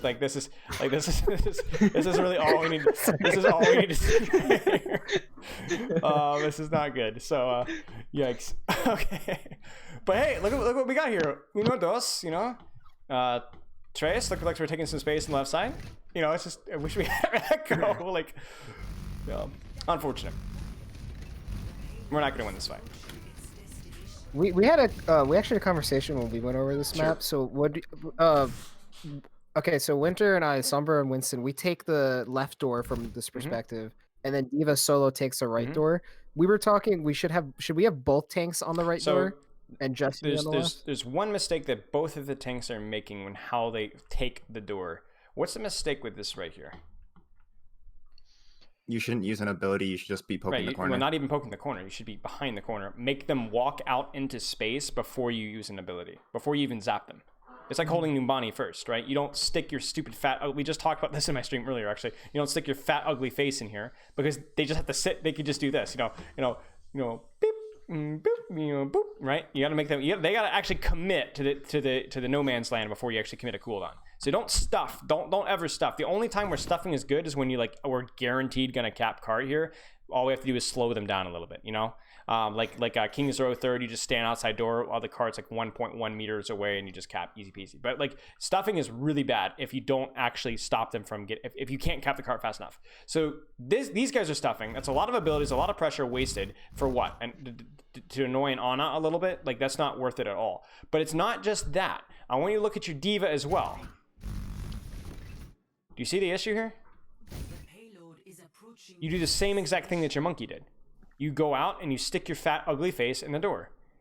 You cannot, as a D.Va, stop them from walking outside of the door. The only thing that you can do is reduce the impact that this door has. Do you see what I'm saying? What your job here is when we say, okay, Winston Sombra, deal with the other door. First off, Winston Sombra should not be stuffing the door. They let them out, then dive them, so that you have a good angle on them or you can get to the back line or actually get a kill. Because if they're just going to sit here, they should be able to just sit here and cap. You know what I'm saying? They have to actually walk out and then you can kill them. You can't kill them if they're inside. But as D.Va, for example, let's just flip the script here, okay? You're Winston Sombra diving in. This looks better, right? We would have liked to seen this with Bubble, right? So as D.Va, you're dealing, let's say your job is to deal with the opposite door. What does dealing with the opposite door look like now? If it's just a solo BAP. Can you dive that? Yes, you can. What if this was Roadhog Kree? Would you dive that? Would you stick your face into that? No. You would sit here and you'd matrix. You'd shoot, you'd matrix, you'd turn your head hitbox, you'd hide corner, you'd matrix. That hog looks to hook your backline, you matrix. You don't need to kill them, you just prevent them from getting as much value as they otherwise would. Does that make sense? So the logic for here, when your monkey is kind of feeding, no offense, is not to peek like this. It would be to play where? Right, just right here. Play right here, shoot them out when they walk out and matrix a little bit. If they start shooting your monkey, throw out your matrix across, throw some micro missiles in there, back up behind cover, but you do not stick your face into that. Does that make sense? Okay. But to be clear, both sides try to stuff. Like you guys would do what you did there if the cart was here, because you could just instantly cap. Does that make sense? But not if you're trying to. But if you're gonna actually have to take a team fight and they can absolutely recontest, you don't do that. All right. So let's dive. Let's try and set up our angles here. Like synchronize our pressure. So we swap up our comp here because they want Orisa, and our whole idea is just we're gonna blow up the shield and then work from there. This is when we have like a mindset change in how we wanted to play. Okay. Let me think. So what are the benefits of Brig? Packs on Echo. Right. Packs and counter dive. Right? And also Rally's just busted, So what one of those aspects is no longer relevant? So Counter is she dive. a less attractive hero now? Sure. Yeah. That's fine.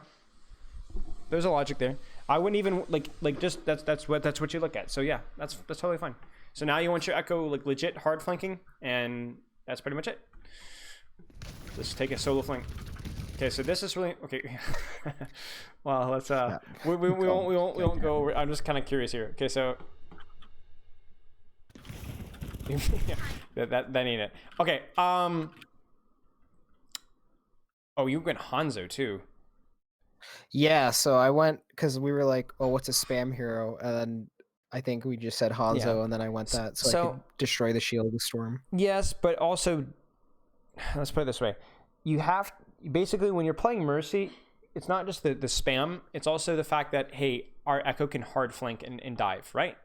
Can you dive with an Echo pocketed Mercy? Yeah, you can, absolutely. It's the same win condition. It's just like you go a little bit greedier, right? And you can be dove in return. When you go Hanzo, I mean, this comp could work, but the problem with this comp is now that you're trying to play spam into a composition that's probably just better playing spam than you are. You see? Sure. Like, if you guys want to go Mercy and Hanzo, then just go Orisa Hog. The Mercy's flexible, right? What can the Mercy do? We just talked about it. Just Yeah. pocket. And She can pocket a DPS. dive, right? She can pocket. She can not. If we were running Sombra Tracer, that would not be so good. But your Echo can like go really greedy on a flank, and your Mercy can help with that. But can Hanzo like flank backline? Like you're gonna stage your Hanzo like back here so your Monkey and Diva can dive safely. Like I mean, I don't know. Maybe it's a yeah, range maybe. strat. I mean, Wiz might just like the lunge is now 100 meters. You just you lunge across and there you go. But yeah, now you guys are playing for a win condition that's just scuffed. And if you're playing like this, you'd want a Ball, you'd want a Zen, you'd want probably a Zarya or a Sigma instead of a Diva. And now what you guys have done is you're playing for a win condition that's like, hey, we're just gonna dive in. But what's the problem with this dive? What's missing right now? DPS follow-up, but not only that, where are my angles? Remember what we talked about? Red versus blue arrow? Which arrow wins if it's directly straight forward? Blue. If you don't make at least some of them turn around or just split their attention, you're not going to win. It's if you walk directly at a glass cannon and wave and smile, you're gonna get blown to smithereens. You have to pull it apart. You have to pull it apart by the seams. And right now, there's no pulling apart. There's a Monkey and Diva that are walking directly into the gauntlet with nothing else that's going to take advantage of it. Like, even look, obviously your Mercy's dead, so you can't really follow up. But look at your Echo, look at your Hanzo. Do you think these guys are going to follow up off of this dive? No, there's no follow up here. You guys should lose this.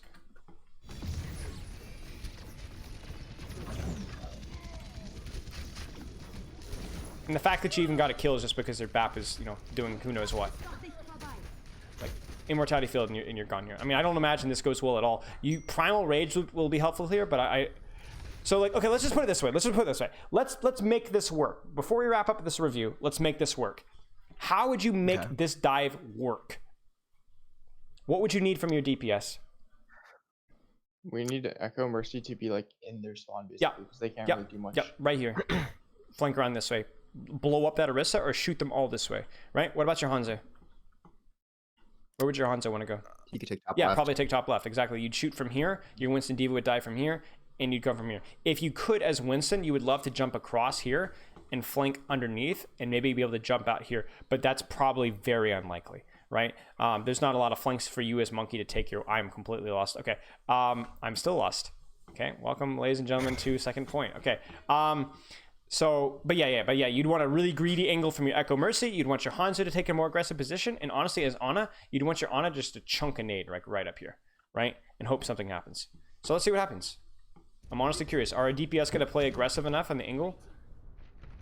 Because that's the nice thing, is like, the nice thing about dive tanks is a comp like this, they want their hog on a flank, right? They want their soldier like over here, but they're scared to do that against dive tanks, so they tend to clump. When they clump, that just makes it so that your DPS can go more aggressive. Does that make sense? So like, your comp is bad, but you can make it work. You can find a way to make it work. You can play to the advantages of your composition. But I'm concerned now. What am I concerned about right now? We don't stage. We just you don't stage at all. Like, what is your Hanzo going to do from this position? Break Orisa shield? No. Like, what is your Echo going to do? I mean, your Echo, I assume, is going to go in and like copy Kree or Hog or something. So that'll work because you can just like go in. And even our Ana right now is just like what? Like, what are you going to actually do from here? We need more than just Ana healing now.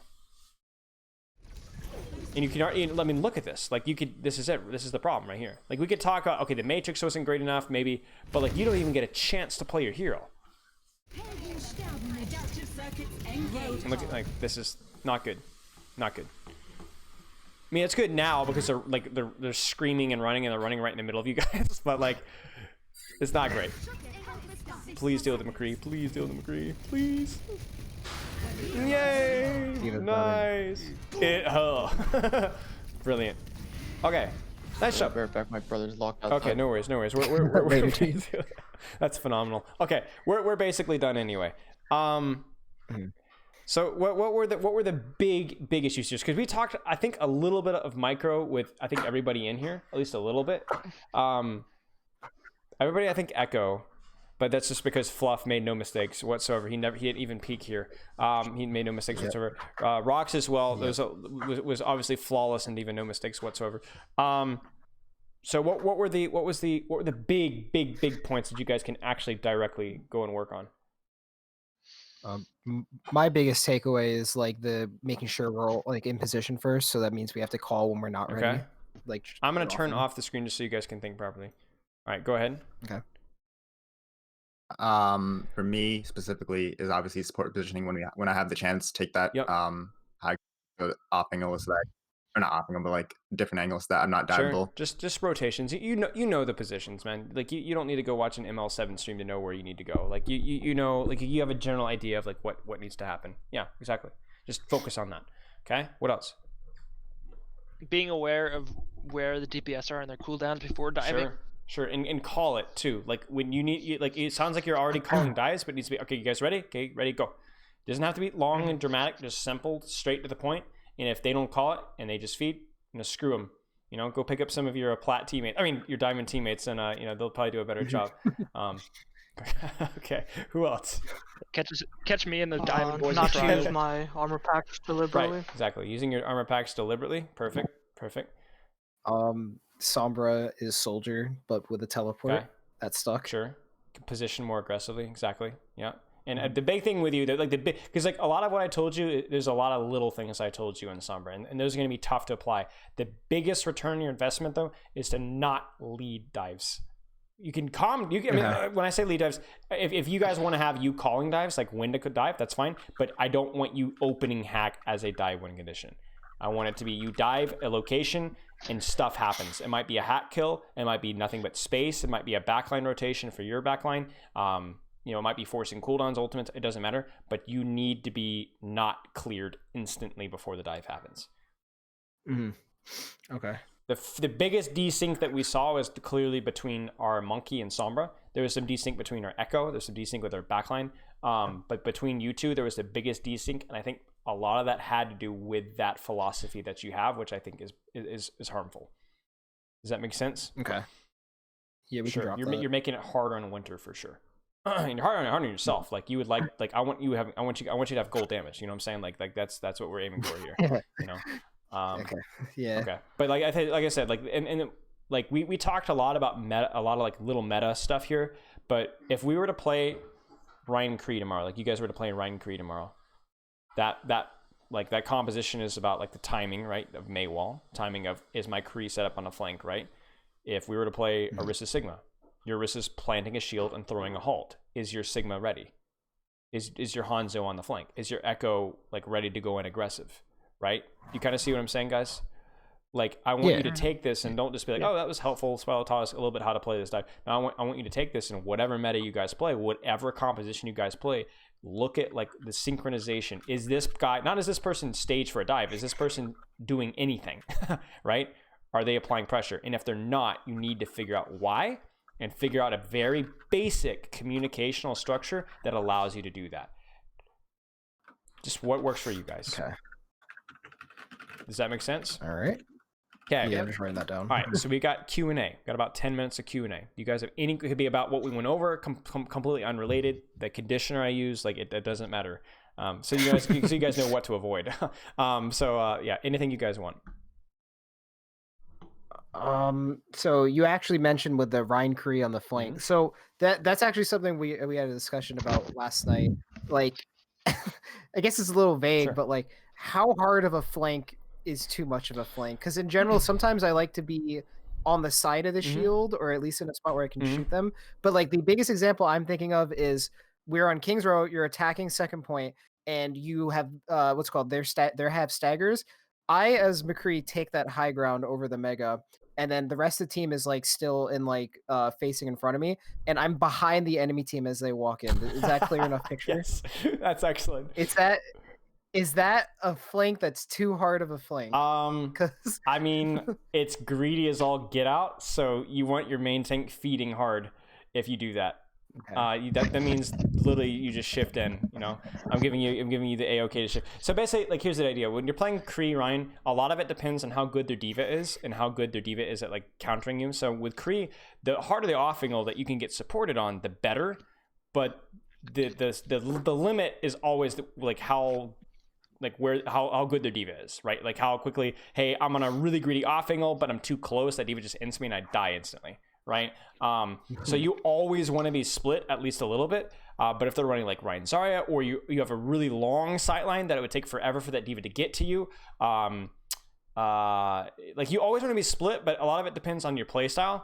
And a lot of it depends on like how, like whether they have diva or not. If they have a tracer, for example, that's gonna be a headache.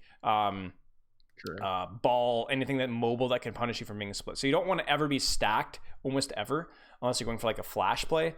But you need to like look at the situation. Hey, my team can see me, so I can get supported on the single. Or hey, they're on diva, but I'm a million miles away, and like I have a good angle here with corner. I can just pop out and poke, and I can punch. Or hey, they're on Zarya, so I can play this high ground a little bit more aggressively because they're not going to be able to contest me on this high ground.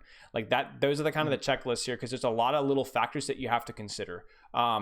And if you ever die on an angle, don't assume that you were mispositioned. Look at your timing. Look at like, okay, did I split too far? Okay, was I like, should I have been aware of a cooldown or something like that? Because it really is important that you are splitting at least a little bit as Kree in this meta. Otherwise, you guys are going to struggle. But how and where you split depends on compositional and situational stuff. Okay. So vague answer for a vague question. Yeah, I mean, I'll take it. I got something out of that. And a lot of it is, like I said, is playstyle too. Like you can have like hard flanking, and like as long as your team pushes hard off of that hard flank, you can get away with it. Mm-hmm. Anyone else? All right. No rush. It can be like compositional stuff. It can be individual hero stuff. It could be, Okay, I have Sure. a question. So like the whole like Reinhardt with the Lucio 4-2 split Yep. thing, and Reinhardt speeding around the map, like how do you deal with that? Like what is the ideology behind like playing around that playstyle? To give context, we ran into a team that was basically playing the LH Cloudy playstyle, where they had their Ryan and Lucio on like hard, crazy Yep. flanks, and we kind of got rolled by it. So we're just curious, what is the playstyle against that if we do our dive comp? Oh, your dive comp? Oh. Yeah, that's what we primarily play. That's the way to thing. beat a Reinhardt that's going like the reason why LH Cloudy flanks work so well is because he does them in ranked. If he did those kind of stuff in scrims, it wouldn't work. Now, what he does well that does work in scrims is clear high grounds and clear flanks. He does an exceptional job of not AFKing on main. He clears angles, he clears high grounds, and that's transferable. The hey, I'm gonna pin into your backline, that's not as good. And there's two reasons why. One, there's communication. So in other words, hey, this Rein is in. We need to literally AFK and deal with this Reinhardt before we do anything, right? Because he's literally in our backline. And two, it's scouting. If you're running a Sombra comp, you should know where that Reinhardt is at all times. There should be no surprises. You see what I'm saying? That's the goal anyway. Gotcha. So obviously, sometimes like if they're really good at it, people will make stupid playstyles work. But that would be my first step towards beating that is scouting. Where is he, and when does he go in? We need to chill, deal with the Reinhardt, make him play slow again, like he's passive, and then we can go from there. Does that make sense? Mm-hmm. But there should be no surprises. Like the reason why Cloudy gets away with it in ranked is because the communication isn't there and people don't scout as well. They're a lot less disciplined. So he can pin into the backline on Hanamura or whatever, and everyone's like panicking, shooting at the Reinhardt, and the Zenyatta is shooting the Reinhardt, but the Mercy's like not even turned around, and the enemy Orisa doesn't even know there's a Reinhardt behind her, and like that's where you start having issues with a huge man with a hammer in your backline. But yeah, that would be my suggestion. Any other questions? If not, no worries. I have kind of a general Sure. question. So what's your philosophy on, I guess, adapting in the middle of either a match or a scrim? Like if you notice that you're down in the scrim or that you're losing, what's your mentality for coming back or adapting your play style? So in terms of like trying to beat your opponent in the scrim? Okay. Yeah. So I think, I mean, if that's something that you guys would want to practice the adaptation for like actual official matches, sure. But ultimately, I kind of look at scrims as just like practice. And hey, this composition that or this team that we're playing into, we're struggling, but we have a set of goals that we're working on. So that's what we want to be practicing. However, if your guys are saying, hey, like we're trying to practice something, but this team's just not letting us practice it, we have to change like what's going on. Then yeah, absolutely adapt. I honestly think that a lot of your goals when you are scrimming are going to be more baseline regardless. In other words, if you guys are going into scrims and you're practicing doing stuff as 6 and having a better ult tracking cycle and having a cleaner communication between your DPS and main tank, it doesn't matter what comp you're playing. If you guys are looking to adapt into the enemy's composition or looking to adapt and change up your playstyle, that doesn't change what you're working on, right? It's the same. Those concepts are applicable to anything. So when it comes to adapting, yeah, sure. Like you can even take that as a training exercise. Like I don't know how often you guys have official matches over at Rutgers, but like basically be like, hey, maybe we get into an official match and they're doing something really weird. We have to practice sitting and thinking about it and making an adjustment. But I think like there's no secret to adapting. I just think you need the things that make adaptations successful are obviously good adaptations. In other words, you guys are smart players and can figure out like what needs to be done, but also good teamwork, right? We saw today in today's map that teamwork was a little lacking, right? In terms of like, all working together at the same time, everybody kind of being together at the same time. So you might have a really good idea of how to adapt against the enemy composition, but it's not going to feel good or look good, and it's probably not going to work because your teamwork wasn't there. So adaptations are great, but until you get your teamwork to a level to where at least it's halfway decent or a little better than it is right now, then you're going to have a hard time making those adaptations work out super well. Interesting. So just prioritize the big stuff first, and then the adaptation and like I said, like you can absolutely practice an adaptation. Like you guys play up against a team that like One Tricks Nanoblade comp, probably gonna need to make some adaptations, like about what you're doing as Sombra, like what you're doing as Ana, what you're doing as Brig. You're gonna need to make some adaptations. But that should be like a conscious effort that you guys are gonna like work and practice on, and but don't autopilot. That's what I'm saying. Word. That makes sense. Okay. Any other questions, guys? I don't know. Okay. Well, I'm going to call it then. I'm going to go eat a horse. If you guys have any questions at all, feel free to DM me. Any point in time, I'll answer your questions. It won't be a big deal. Appreciate you guys having me on. This was a lot of fun. Thank you. Thank you so much. Thank Are you collabing with Natter today? No, that is an I just saw outdated here. command. That was from yesterday. We did a collab disappointing. yesterday. He'll probably put it up on YouTube the next couple of days, though. Winter, do you want to tell him about what you did tonight? The legendary. Oh no. I was like at the time I was 2.9. I was practicing ball a lot. I was 2.9 on Yeah. ball, and we were screaming as a 4.2 team that Natter was much like you, coaching on Yeah. stream. Live coaching too. Yeah. Yeah, it hit, and I hit a couple like good minefields, and he was like, "Man, this ball." He's like, "I've seen contenders balls with like worse minefields than this guy. This guy's crazy." Dang. I was like, I was in flat. Dang. Unfortunately, his profile was private, so Of they didn't see it on course. stream. Tragic, Perfect. yeah. So if you just clip that and get some contenders tryouts. That's what I'm saying. Easy. I could throw a couple contenders Yeah, tryouts. easily, you know? easily. Just be like, hey guys, can you just feed me like mines ult charge, please? Like, I'm not gonna do anything until I have mines. All right, y'all. Yeah, dude, I'm gonna show these guys a whole new world. Yeah. There we go. There we go. Have a good night, guys. Like I said, DM me if you have any questions. Cheers, mates. All right. Have a good one, Thank dude. you. Have a good Yeah. night. All right, so that was Rutgers, Team Rutgers, the college. I'm trying to think, what is Rutgers? Where's this? Where's New Jersey? Rutgers, New Jersey. So Rutgers, New Jersey. Where's headset? I've never had a headset, brother. I've always had headphones or earbuds. I only use earbuds now because it's just easy. Good to see you, Seth. But yeah. That was Rutgers, and we did a little VOD review with them. Hopefully you guys learned a lot. I did my best to actually like go into a little bit more of like the compositional stuff. It was actually kind of nice in a way.